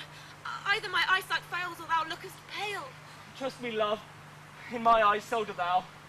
Dry sorrow drinks our blood. Adieu.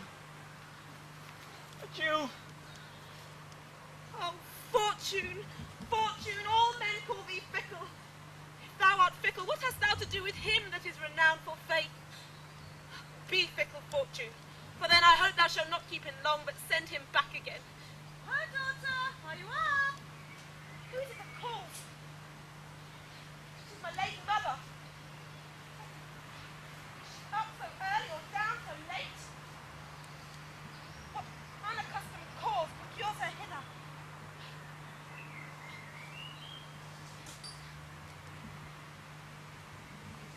Why? How now, daughter Juliet? Madam, I am not well. Evermore weeping for your cousin's death? What will thou wash him from his grave with tears? If thou couldst not make him live. Therefore have done. Some grief shows much of love, but much of grief shows still some want of wit. Yet let me weep for such a feeling loss. So shall you feel the loss, but not the friend that you weep for. Feeling so the loss, I cannot choose but ever weep the friend. Well, girl, thou weepest not so much for his death, that the villain lives which slaughtered him. What villain, madam? That same villain Romeo. Villain and he are many miles asunder. God pardon him, I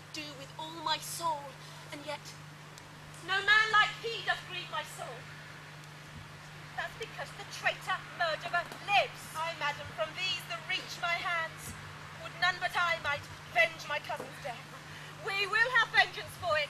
Fear thou not and weep no more. I'll send to one in Mantua where that same banished renegade doth live. Shall give him such an unaccustomed dram that he shall soon keep Tybalt company. Then I hope thou wilt be satisfied. I shall never be satisfied with Romeo till I behold him dead. Is my poor heart for such a kinsman vexed? Madam, if you could find out such a man to bear a poison, I would temper it so that Romeo, upon receipt thereof, should soon sleep in quiet. Oh, how my heart abhors to hear him named and cannot come to him, to wreak the love I bore my cousin upon that body that hath slaughtered him. Find thou the means, and I'll find such a man. But now, I'll tell thee joyful tidings, girl. Joy comes well in such a needy time. What are they, I do beseech your ladyship? Well, thou hast a careful father, child.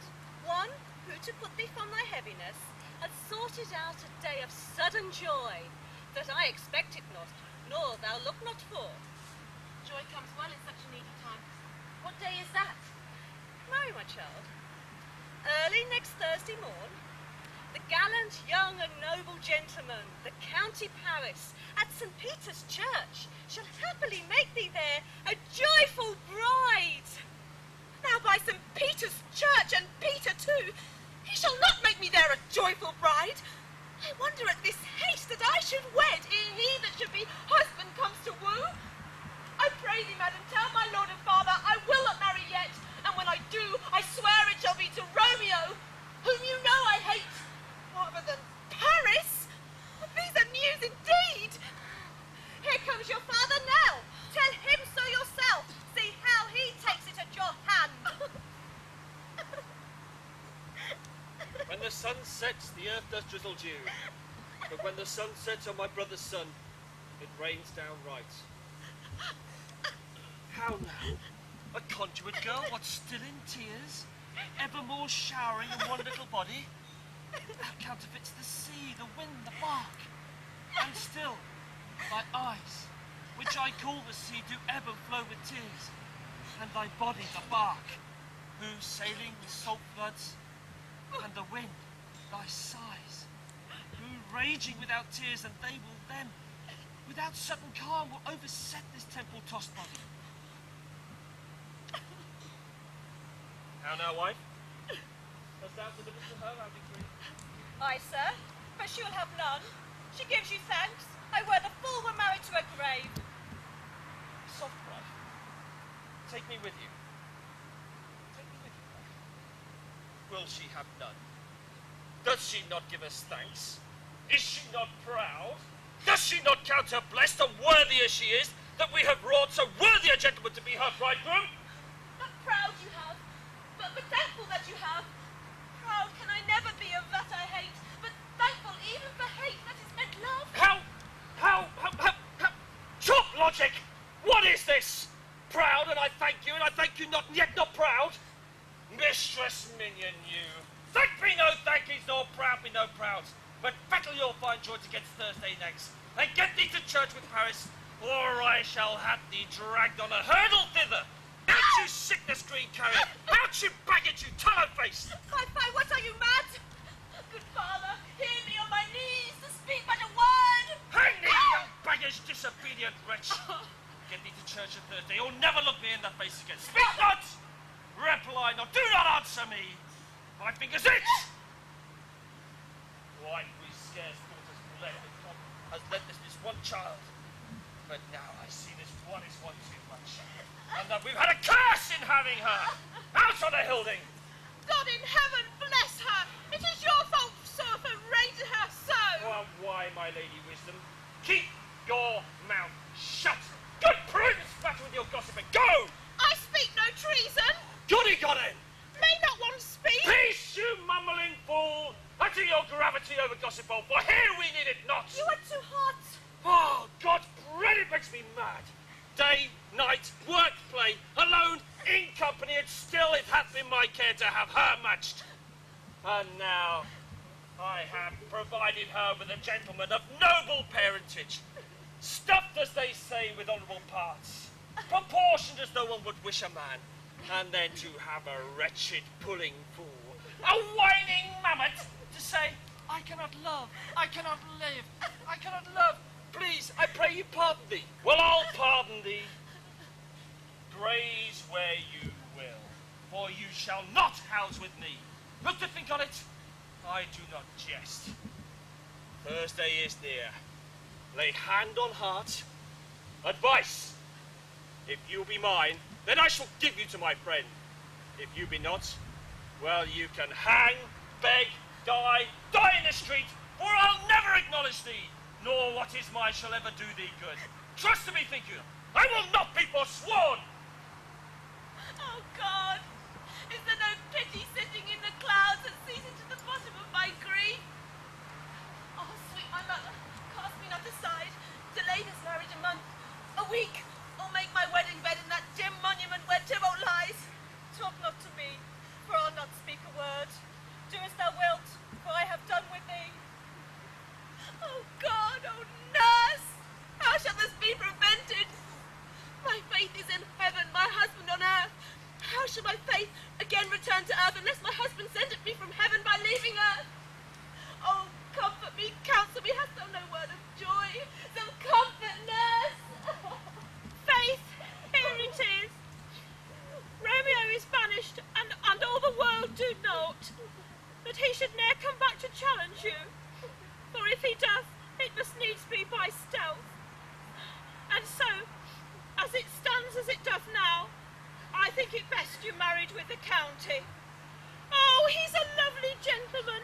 Romeo is a dish clout as to him. Hath not the eagle such a green and clear and quick an eye as Paris hath, else beshrew my heart. I think you better in this second marriage, for it excels your first, or if it did not, your first were as good as dead, for it can be of no use to you here, and him of no use to you now. Speakest thou from the heart? And from my soul, else beshrew them both. Amen. What? Well, thou hast comforted me marvellous much. Go in and tell my lady mother I am gone, having displeased my father, to Friar Lawrence's cell, there to make confession and to be absolved. Marry I will, and this is wisely done.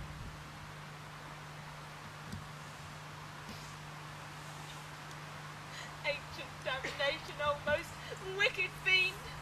Is it more sin to wish me thus forsworn, or to dispraise my lord with that same tongue with which ye have praised him so many thousand times past compare? Go, counsellor. Henceforward thou and my bosom shall be twain. I'll to the friar, to know his remedy. If all else fail, myself have power to die.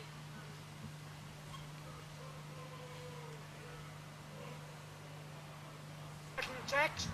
Come you to make confession to this father? To answer to that, I must confess to you. Do not deny to him that you love me. I will confess to you that I love him. So will ye, I'm sure, that you love me. If I do so, sir, it will be of more price being spoke behind your back than to your face. Poor soul, thy face most brews with tears. The tears have small victory by that, for it was bad enough before their spite. Thy face is mine, that is slander. That is no slander, sir, that is spake truth. And when I spake it to my face. Thy face is mine, that is slander. That may be so, sir, for it is not mine own. Good father, are you at your leisure, holy father, now, or shall I come to you at evening mass? My leisure serves me, pensive daughter, now. My lord, we must entreat the time alone. God shield us should disturb devotion. Juliet, on Thursday early I'll rouse thee. Till then adieu. Keep this holy kiss.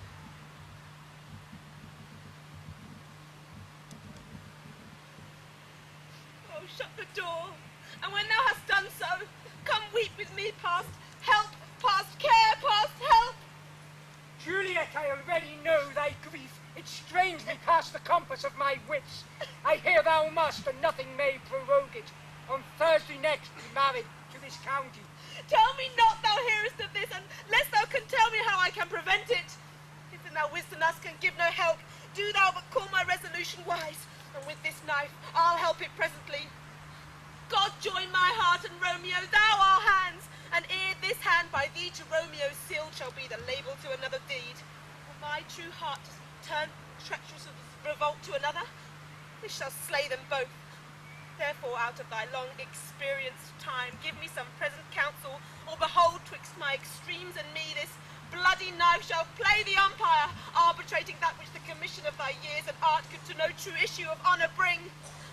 Oh, be not long to speak, for I long to die, if what thou speakest speak of not a remedy.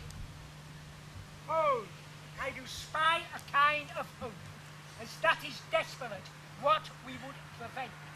If rather than to marry County Paris, thou hast the strength of will to slay thyself, then 'tis likely thou wilt undertake a thing like death to chide away the shame that copes with death himself to escape from it. Oh. And if thou darest, I'll give thee remedy. Oh, bid me leap rather than marry Paris from off the battlements of any tower, or walk in thievish ways, or chain me with roaring bears, or hide me nightly in a charnel house quite overcovered with dead men's rattling bones and yellow reeky shanks, or bid me go into a new-made grave with a dead man in his shroud. Things that, to have heard them told, have made me tremble, and I will do it without fear or doubt to live an unstained wife to my sweet love. Hold, go home, be merry, give consent to marry Paris. No! Wednesday is tomorrow. Tomorrow night, see that thou liest alone. Let not thy nurse lie with thee in thy chamber. Take thou this vial, deal thou in bed, and the distilled liquor drink thou off. When presently through all thy veins shall run a cold and drowsy humour, for no pulse shall keep his native progress, but surcease. No warmth nor breath shall testify thou living. The roses in thy lips and cheeks shall fade to many ashes, thy eye windows closed, like death when he shuts up the day of life. Each part deprived of supple government shall stiff and stark and cold appear as death. And in this borrowed likeness of shrunk death, thou shalt continue 42 hours, and then awake as from a pleasant sleep. Now, when the bridegroom in the morning comes to rouse thee from thy bed, there art thou dead. And as the manner of the country is, in thy best robes uncovered on the bier, be born for burial in thy kindred's tomb. Thou shalt be born to the same ancient grave where all the kindred of the Capulet lie. In the meantime, gainst thou awake, shall Romeo by my letters know our drift. And hither shall he come, and he and I will watch thy waking, and that very night shall Romeo bear thee hence to Mantua. And this shall free thee from thy present shame, if no inconstant toy, nor womanish dread, abate thy valour in the act in it. Give me, tell me not of fear. Hold, get you gone, be strong and prosperous in this resolve. I'll send a friar with speed to Mantua, with letters for thy lord. Love give me strength, and strength shall help afford. Farewell, dear father.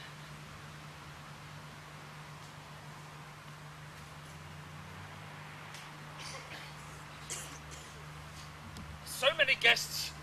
I invite here as writ. Now, madam, go hire me some 20 cunning cooks. You shall have none else, sir, for I'll try if they can lick their fingers. How canst try them so?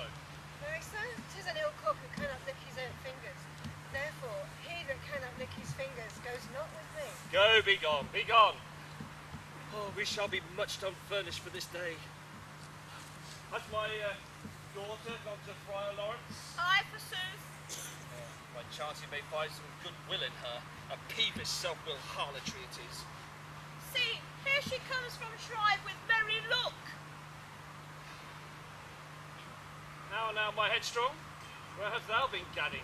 Well, I have learned me to repent the sin of disobedient opposition to you and your behests, and am enjoined by Friar Lawrence to fall prostrate here, and to beg your pardon. Pardon, I do beseech thee. Henceforward I am ever ruled by you. This is well. Go tell the county of this. We'll have this knot knit up tomorrow. I met with the useful lord at Friar Lawrence's cell and gave him what unbecome love I might, not stepping over the bounds of modesty. Why, I'm glad on it. This is well, this is as it should be. Oh, I must speak to the county. Aye, marry, go, I say, and fetch him hither. Now, afore God, this reverend holy friar, our whole city is much bound to him. Nurse, will you go with me into my closet to help me sort such needful ornaments as thou think fit to furnish me with tomorrow? But no, not till Thursday. There is time enough. Aye, nurse, go and help her, trim her up, and we'll church tomorrow. We'll be short in our provision. 'Tis now near night. Tush, tush, tush, tush, why, I'll set about. All things will be well, I warrant thee. I'll not bed tonight.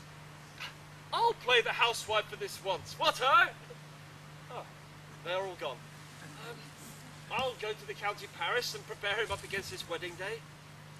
Oh, my heart is wondrously light that this same wayward girl is so reclaimed. Aye, those attires are best. But now, I pray thee, let me be left alone. For I have needs of many orisons to move the heavens to smile upon my state, which, well thou knowest, is cross and full of sin. What, are you busy, ho? Need you my help? No, we have cold such necessaries as are behoveful for our state tomorrow. So please you, let me now be left alone, and let the nurse this night sit up with you, for I am sure you have your hands full all in this so sudden business. Yeah, good night. Get thee to bed and rest, for thou hast need.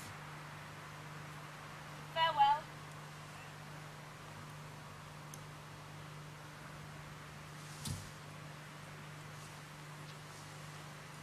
God knows when we shall meet again. I have a faint, cold fear thrills through my veins. It almost freezes up the heat of life. I shall call them back again to comfort me. Nurse! What should she do here? My dismal scene I needs must act alone. Come, Vial. What if this mixture do not work? Shall I then be married tomorrow? No. This shall forbid it. Lie thou there. What if this be a poison, that the friar subtly hath ministered to have me dead, lest he be dishonoured in this marriage, because he married me before to Romeo? I fear it is. And yet, methinks it should not, for he hath still been tried a holy man. How if, when I am laid into the tomb, I wake before the time Romeo comes to redeem me? Here's a fearful point. Shall I not then be stifled in the vault, to whose foul mouth no healthsome air breathes in, and there die strangled ere my Romeo comes? Or if I live, is it not very like the horrible conceit of death and night, together with the terror of the place, as in a vault, an ancient receptacle where for this many hundreds of years the bones of my ancestors are packed, where bloody Tybalt, yet but green in earth, lies festering in his shroud, whereas they say at some time of the night spirits resort. Alack, is it not very like that I, so early waking, what with loathsome smells and shrieks, like mandrakes torn out of earth, that living mortals hearing them run mad? Or if I wake, shall I not be distraught, environed with such hideous fears, and madly play with my forefathers' joints, and pluck the mangled Tybalt from his shroud, and with some great kingsman's bone in this rage, as like a club, dash out my desperate brains? Oh, look! Methinks I see my cousin's ghost, seeking out Romeo that did split his body upon a rapier's point. Stay, Tybalt, stay! Romeo! Romeo! Romeo! Here's drink. I drink to thee.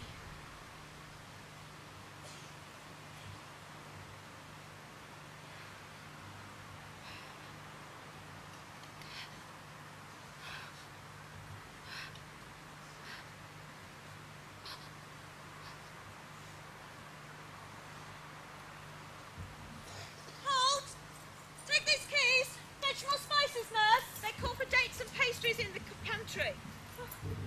Come, stir, stir, stir the rung.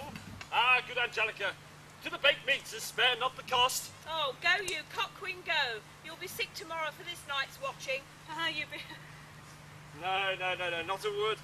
For I have stayed up for lesser cause and never been sick. You've been a Melsant in your time, but I will watch you from such watching tonight. Ah, jealous hood. Ah, jealous hood. Now, young fellow, what have you got there? Things for the cook, sir, but I know not what. Make haste, make haste.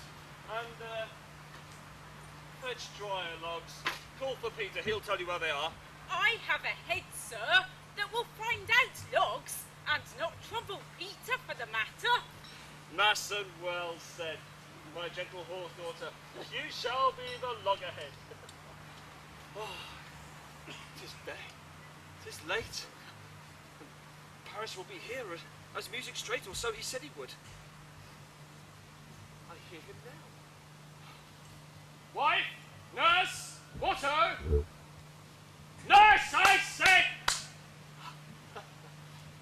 Go you to Juliet, help to deck her up, and I'll go and chat with Paris. Go, make haste, I say. Her bridegroom is come.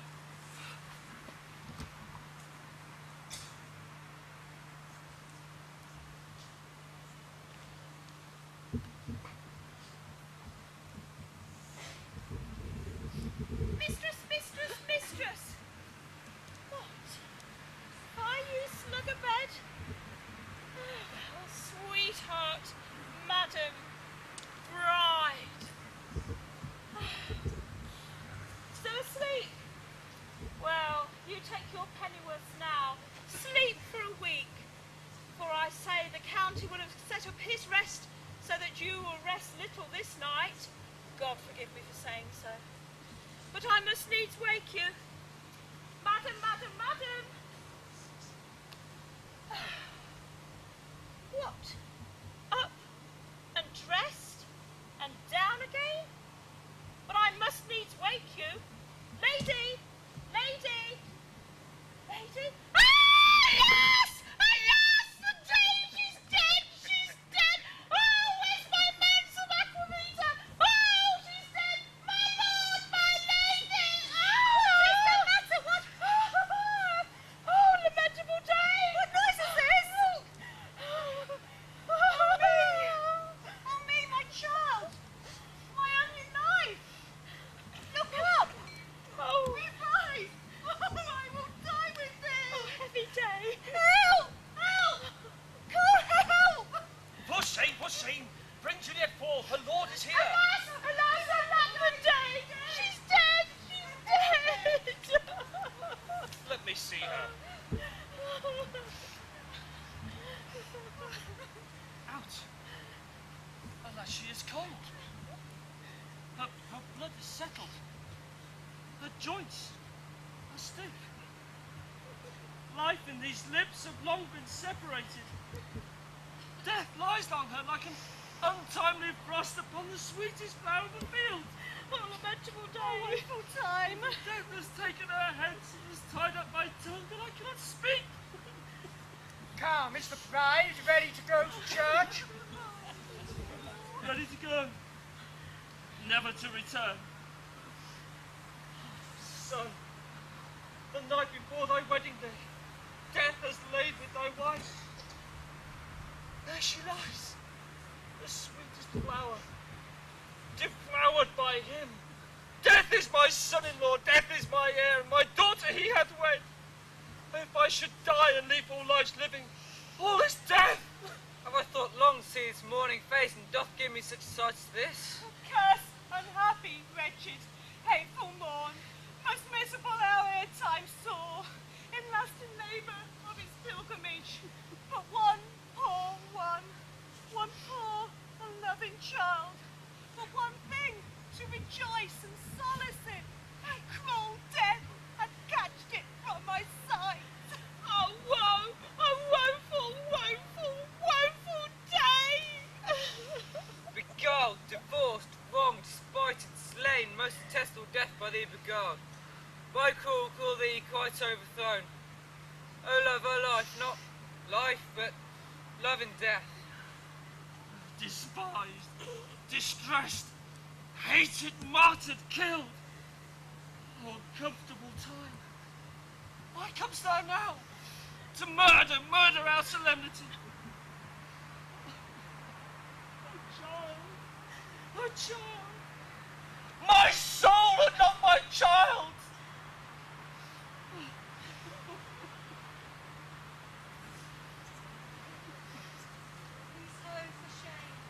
Peace ho for shame. Confusion's care lies not in this confusion. Heaven and yourself hath part of this fair maid.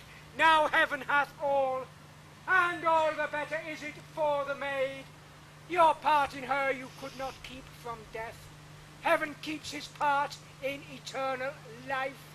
The most you sought was her promotion, for 'twas your heaven that she should be advanced. And weep ye now that she has advanced above the clouds and high as heaven itself. For in this love you love your child so ill, that you run mad now that she is well. She's not well married, she's that married long, but she's best married that dies married young.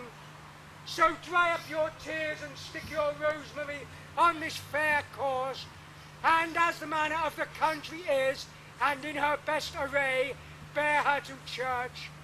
For though fond nature bids us all lament, yet nature's tears are reason's merriment. All things that were all-day festival do turn from their office to black funeral. A wedding cheer to sad burial feast. Solemn hymns to sullen dyers change. Wedding flowers to mark a burial course. And all things changed into then the contrary. Go you in, sir, and go to madam, and go Sir Paris. Everyone follow this fair course unto her grave. The heavens do laugh o'er you for some ill. Move them no more by crossing their high will.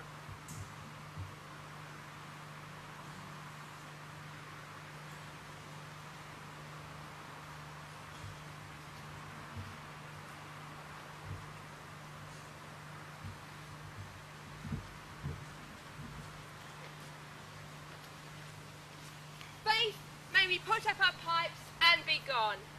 I, by my troth, the case may be amended. Musicians! Ah, musicians! Heart's ease! Heart's ease! And you would have me live plain, heart's ease. Why heart's ease? Because my heart itself has played, my heart is full. Play some doleful dump, that I may have some comfort. Not a dumpweed, 'tis no time to play now. You will not then? No. Then I will give it to you, salvage. What will you give us? Ha, no money by my faith, but I will give you the gleek. I will give you the minstrel. Then I will give you the serving creature. Then I will bring the serving creature's dagger down upon your pate. I'll carry no crotchets, I'll ray you, I'll fire you, do you note me? And you ray us, and bar us, you note us. Pray, put up thy dagger and put out thy wit. Have at thee with my wit. I'll try beat you with my iron wit and put up my iron dagger now. Answer me like men. When griping griefs the heart doth wound, and doleful dumps the mind upsets, then music with her silver sound. Now then, why silver sound? Why music with her silver sound? What say you, Simone Catlin? Marry, sir, because silver have a sweet sound. Ah, prate. What say you then, who Revick? Ah, well, I say silver sound because musicians sound for silver. Ah, prates too. And what about you then, James Soundpost? Faith, I don't know what to say. Think you are a singer? I will say for you, it's music with a silver sound because musicians have no gold for sounding.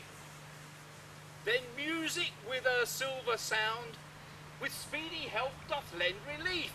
What a pestilent knave is this same? Oh, hang him. We shall stay here, tarry the mourners, and stay dinner.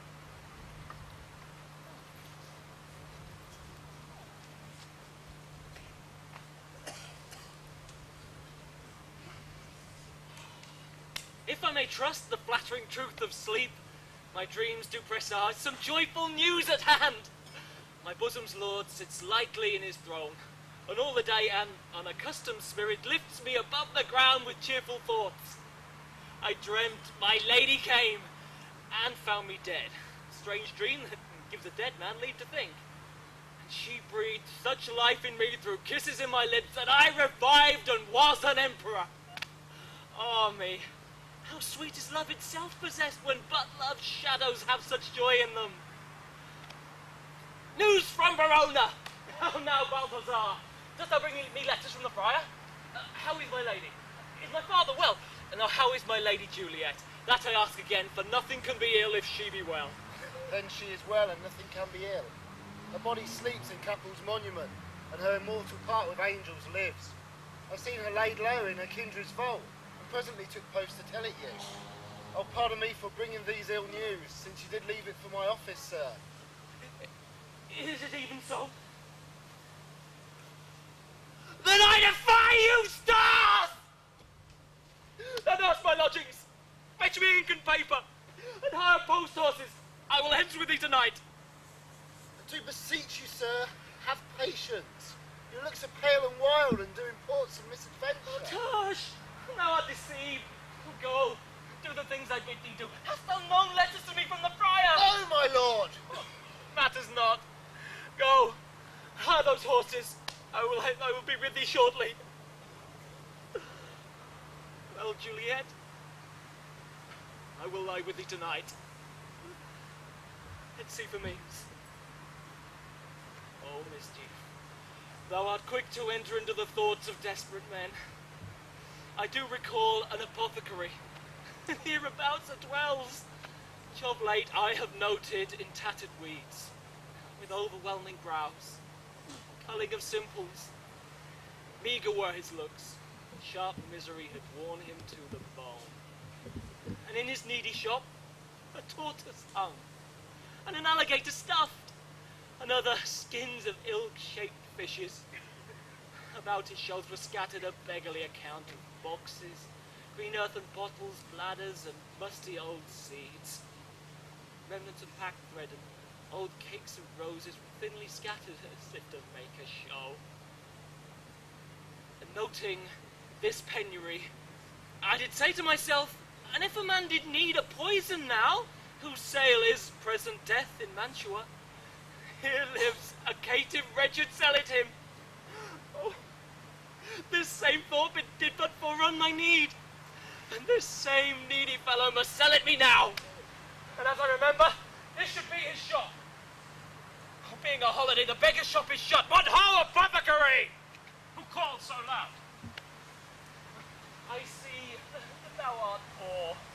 Here, let me have a dram of poison, such soon speeding gear as will quit itself through all the veins, that the life-weary taker may fall dead, and that the trunk be discharged of breath as violently as hasty powder fired doth hurry from the fatal cannon's wound. Such mortal drugs I have, but Mantua's law is death to any he that utters them. Art thou so base, so full of wretchedness, and fearest to die? Famine is in thy cheeks, need and oppression starvest in thy eyes, contempt and beggary hang upon thy back. This world is not your friend, nor is the world's law. This world holds no law that will make thee rich, but be not poor. But break it, and take this. My poverty, but not my will, consents. I pay thy poverty, and not thy will. Put this in any liquid that you will, and drink it off. And if you have the strength of 20 men, it would dispatch you straight. Here is thy gold.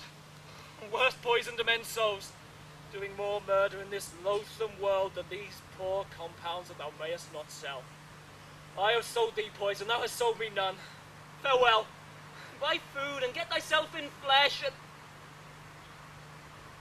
Farewell. Come, cordial and not poison. Go with me to Juliet's grave. For there, I must use thee. Look, ho! Holy Francis, Friar! Brother! Ho! Ah, the same must be the voice of Friar John. Welcome from Mantua. What say Romeo, or if his mind be lit, give me his letter. Seeking out a barefoot brother, one of our order, to associate me, here in the city, visiting the sick. When the searchers of the town, thinking that both we were in a house where the infectious pestilence did reign, they locked up the door and would not let us forth. Thus my speed to Mantua was so stayed. Who bore my letter then to Romeo? I could not send it. Here it is again. Nor get a message to you, so fearful were they of the plague. Unhappy fortune. By my brotherhood, the letter was not nice, but full of charge, of dear import, and the neglecting it may do much danger. Friar John, go hence, get me an iron crow, and bring it straight unto my cell. I will fetch it, my brother. Now must I to the monument alone. Within these 3 hours will fair Juliet wake, and she will beshrew me much that Romeo hath no notice of these accidents, but I will write again to Mantua, and keep her in my cell till Romeo comes. Her living corse, closed in a dead man's tomb.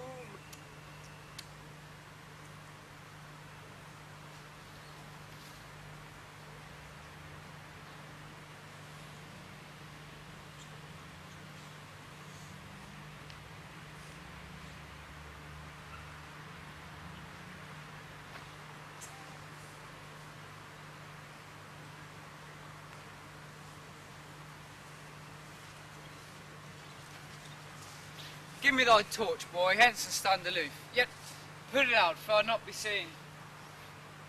On the yew tree there all along, holding thine ear close to thy hollow ground. So shall no foot upon the churchyard tread, being loose and a firm when digging up of graves. But thou shalt hear it, whistle then to me as a singer like to hear something approaching. Give me those flowers, do as I bid thee. Go.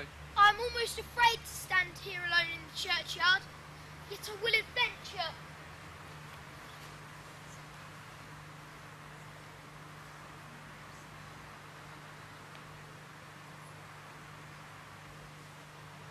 Sweet flowers thy bridal bed is strewn. Oh, woe, they cannot pierce dust and stone. With its sweet water nightly I will dew, or wanting that more than tears stilled by moans. The obsequies sorrowful thee will keep, nightly shall strew thy grave and weep. My lord! Before he gets warning, something doth approach. What cursed foot wanders its way to cross my obsequies and true love's right? What with the torch? Offer me not a while.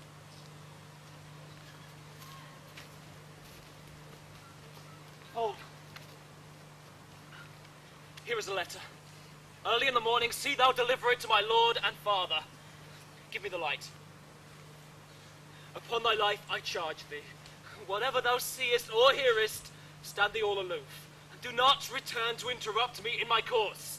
The reason I descend into this bed of death is partly to behold my dear lady's face, but chiefly to take thence from her dead finger a precious ring, a ring that I must use in dear employ, therefore be gone. But if thou, jealous, shall return to pry what thy father shall intend to do, by heaven I will tear thee joint by joint and strew this hungry churchyard with thy limbs. For the time and my intents are savage wild, more fearsome and more inexorable still than an empty tiger or the roaring sea. I will be gone, so not trouble ye. Oh, so shalt thou show me kindness. Here, take thou this. Live, and be prosperous. Farewell. For all the same, I will hide my hereabouts. His looks I fear, his intents I doubt. Thou desperate Moor, thou womb of death, gorged with the dearest morsel of the earth. Thus I entreat thee thy jaws to open, and in despite, I'll cram thee with more food. This is that banished haughty Montague that murdered my love's cousin, with which he supposed the fair creatures died and has come to do some villainous shame to the dead bodies. I will apprehend thee, Stop thine hallowed toll, vile Montague. Can revenge be pushed further than death? Condemned, then I do apprehend thee. Obey and go me, for thou must die. Indeed I must! Therefore came I hither. O good youth, tempt not a desperate man. Fly hence. Think upon these here gone, and let them affright thee. Good gentle youth, put not another sin upon my head by urging me to fury. Oh, by heaven, I love thee better than I love myself. For I come here armed against myself. Oh, go, be gone. Live, and henceforth slay a madman's mercy, bid thee run away. I do defy thy conjurations, and apprehend thee for a felon here. Wilt thou provoke me? Then have at thee, boy.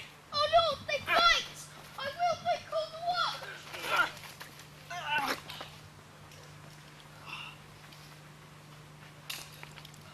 No!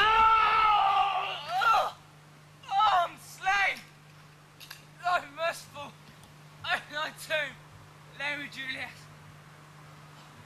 Indeed I will. Oh, let me peruse this face. Mercutio's kinsman! Noble County Paris! What said my man, as my betossed soul did not attend him as we rode? Said he not that Paris should have married Juliet? Oh, said he not so? Or did I dream it? Or am I mad to hear him talk of Juliet, to think it was so? Oh, take my hand, one rich with me in sour misfortune's book. I will bury thee in a triumphant grave. A grave? Oh, no slaughtered youth. A lantern. For here lies Juliet, and her beauty makes this vault a feasting presence, full of light. Death, liest thou there, by a dead man interred. How often when men have been close to death have they been merry, which their keepers call a lightning before death. Oh, how may I call this a lightning? Oh, my wife, my love. Death, that has sucked the honey of thy breath, that had no power yet upon thy beauty. Thou art not conquered. Beauty's ensign is crimson yet, and in thy lips, and in thy cheeks. Death's pale flag is not advanced there. Tybalt, or liest thou there in thy bloody sheet? What more favour can I do to thee, with the hand that cut thy youth in twain, to sunder his that was thine enemy? Forgive me, cousin. Oh, Juliet, why art thou yet so fair? Am I to believe that insubstantial death is amorous, and keeps thee here in darkness to be his paramour? For fear of that, I will stay with thee, and never from this palace of dark night depart again. Here will I remain with the worms that are thy chambermaids.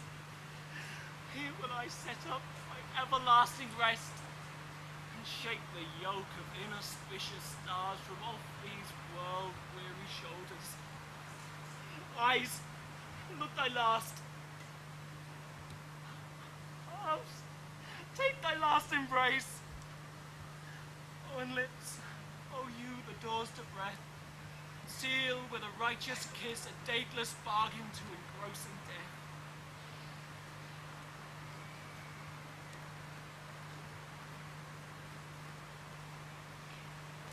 Come, bitter conduct. Come, unsavoury guide. Thou desperate pilot, now at once on the dashing rocks, run thy seasick, weary bark.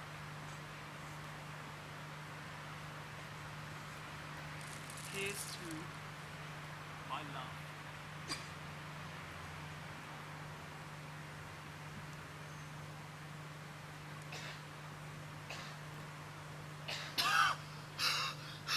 Oh, Joe Bothergreen! Thy drugs are quick!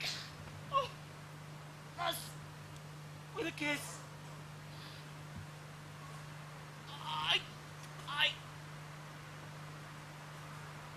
St. Francis be my speed! How many times tonight must my old feet stumble on graves? Who's there? Here's one, a friend, and one that knows you well. Bliss be upon you. Tell me, good my friend, whose torch burns yon that vainly lends his light to grubs and eyeless skulls? I discern it burneth in the Capel's monument. It doth so, holy sir. And there's my master, one that you love. Who is it? Romeo. How long hath he been there? A full half an hour. Go with me to the tomb. I dare not, sir. My master knows not that I have gone hence, and did fearfully menace me with death if I did stay and look on his intents. Stay, I go alone. Fear comes upon me, how much I fear some ill, unthrifty thing. As I did sleep under this yew tree here, I did dream that my master and another fought, and that my master did slew him. Alack! Alack! What blood is this that stains the stony entrance to the sepulchre? What means these masterless and gory swords to lie discoloured by this place of peace? Oh! Romeo, so pale and... who else? Paris, too, and steeped in blood. What unkind hour is guilty of this lamentable chance? Oh, the lady wakes. Comfortable Friar. Where is my lord? I remember well where I should be, and there I am. Where is my Romeo? I hear a noise, lady, from that nest of death, contagion, and unnatural sleep, a power greater than we can contradict, hath thwarted our intent. Come away, thy husband in thy bosom, there lies dead. No! Paris, too. No! Come, I'll dispose of thee among a sisterhood of holy nuns. Stay not to question, for the watch is coming. Come, go, good Juliet. I dare no longer stay. Go! Get thee hence, for I will not away. What's this? A cup enclosed in my true love's hand. Poison I see hath been thy timeless end. Oh, child, drunk all, and left no kindly drop to help me after. I shall kiss thy lips. Haply some poison yet doth hang on them to help me die with a restorative.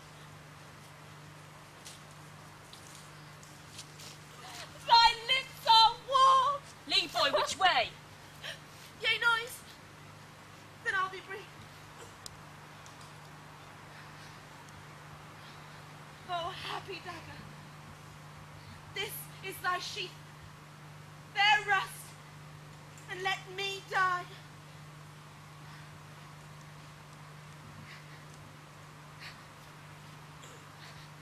This is the place!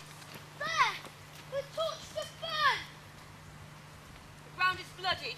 Search about the churchyard. Go, some of you, whoever you find attach. Oh, pitiful sight. Here lies the county slain. And Juliet bleeding? Woman newly killed? Whom him have lain these 2 days buried? Go tell the prince, run to the Capulets, raise the Montagues. Some other search. We see the ground where all these woes do lie. But the true ground of these piteous woes we cannot without circumstance describe. Here's Romeo's man. We found him in the churchyard. Hold him in safety till the prince come hither. Here's a friar that trembles sighs and weeps. We took this crowbar as is coming from this churchyard side. A great suspicion. Stay the friar too. What misadventure is this so early up that calls a person from his morning rest? What should it be that so shrieked abroad?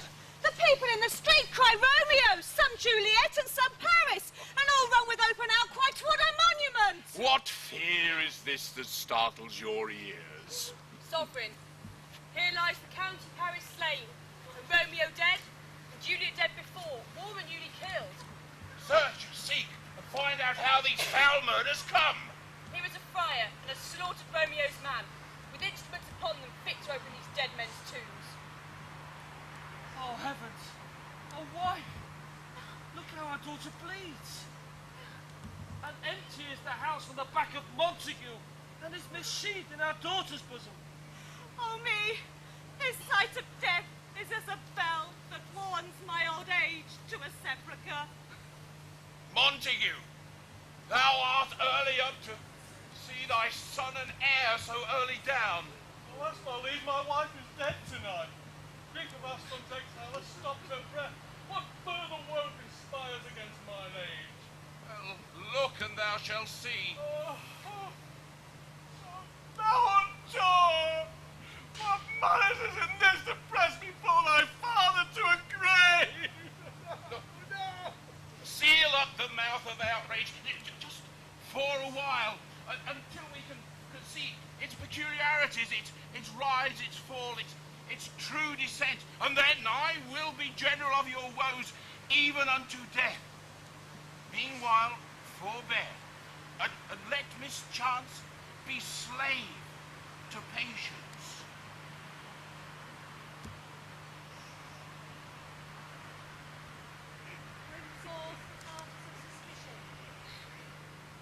Bring forth the parties of suspicion. I am the greatest able to do least, yes, most suspect, as the time and place doth make of me of these direful murders. I stand here both to impeach and purge, myself condemned and myself excused. Tell me quickly what thou dost know. I shall be brief, for my short date of breath is not as long as a tedious tale. Romeo there dead was married to that Juliet, and she there dead that Romeo's faithful wife. I married them, and their stolen wedding day was Tybalt's doomsday, whose untimely death banished the new-made bridegroom from the city, for whom and not for Tybalt Juliet pined. You to remove that siege of grief from her, betrothed and would have married her before to county Paris, but came she to my cell, and with wild looks bid me devise a mean to rid her from this second marriage, or there in my cell would she slay herself. So then I, as tutored made by my art, gave her a sleeping potion, which so took effect as I intended, that it wrought on her the form of death. Meantime I writ to Romeo, telling him to hither come, to help me take her from her borrowed grave, this being the time the potion's force should cease. But he who brought my letter, Friar John, was stayed by accident, and yesternight he brought my letter back. Then all alone at the prefixed hour of the waking, came I to her borrowed grave, meaning to keep her closely at my side, till I conveniently could send to Romeo. But when I came, some minute ere the waking, here untimely lay the noble Paris, and true Romeo dead. She wakes, and I entreated her come forth, and bear this work of 7 with patience. But then a noise did scare me from the tomb, and she too desperate would not go with me, but, as it seems, did violence upon herself. All this I know, and as to the marriage, her nurse is privy, and if aught in this miscarried due to my fault, then let my old life be sacrificed some hour before his time unto the rigour of severest law. Oh, we know thee to be a holy man. But where's Romeo's man? What does he say of this? I brought my master news of Juliet's death, and he did come post from Mantua, to this same place, to this same monument. His letter he bid me early give his father, did threaten me with death going in the vault. Let me see that letter, and I shall look at it.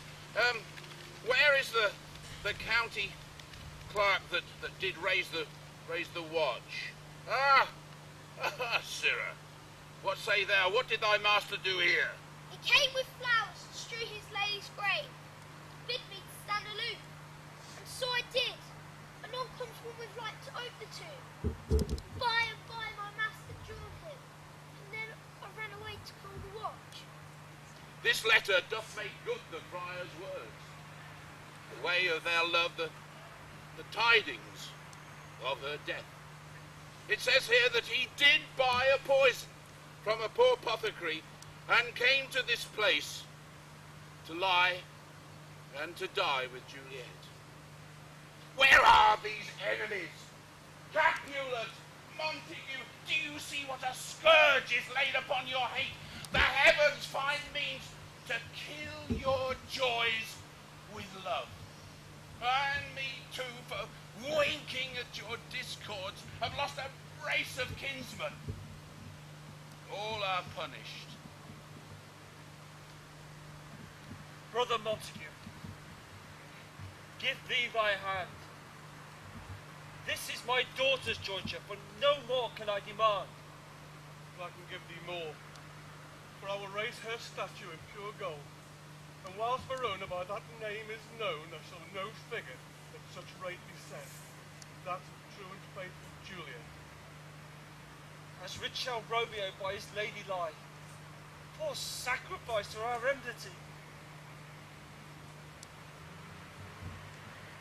A glooming peace this morning brings. The sun for sorrow will not show its head. Go now and talk more of these sad things.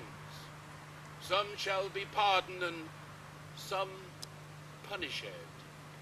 But never was there a tale of greater woe than that of Juliet and her Romeo.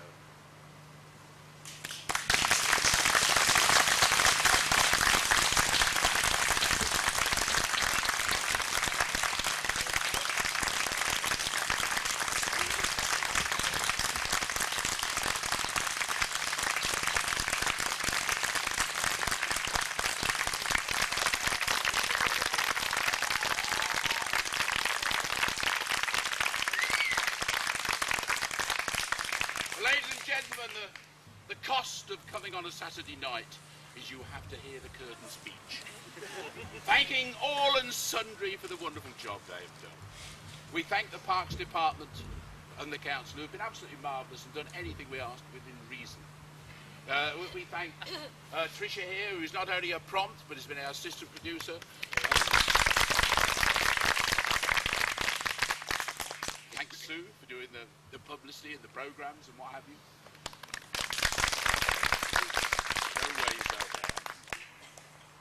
But of course, we mostly thank our director. Now, you may well think that, you know, this is a well-tried formula, but this isn't. As you might have noticed, genders have been changed. Costumes certainly have been changed. We not only have a creative and very good producer, but he's also courageous, which is fairly rare. It's much easier to stick to the straight and narrow, but he hasn't. And thankfully our audience think that he succeeded. So, who's calling you about, dear heart? Paul. Paul Gray!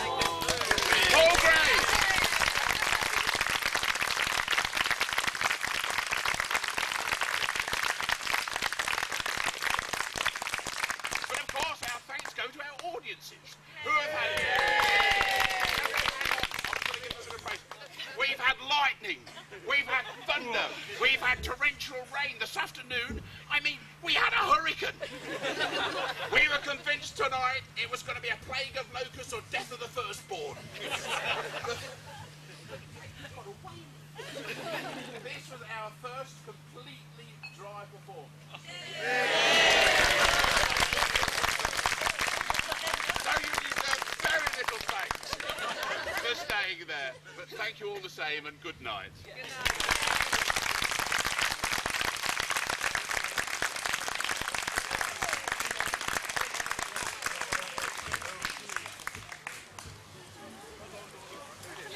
I like to fight.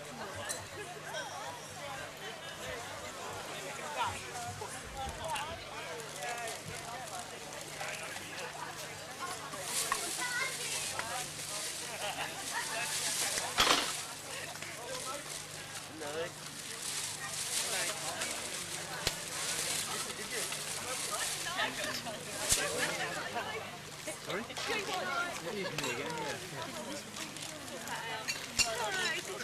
Sorry? Oh, did you? Yeah. I did, yeah. Johnny sister. Enjoy it tonight? Yes, very, very good. Good. Yeah. Lovely, nice. Project, which was designed to eliminate abuses of the system, is to be scrapped at the end of March. Diana Ankins, who suffers from rheumatoid arthritis, fell victim to the project when her disability living allowance was cut. It was reinstated after an appeal, but that wasn't the end of the matter.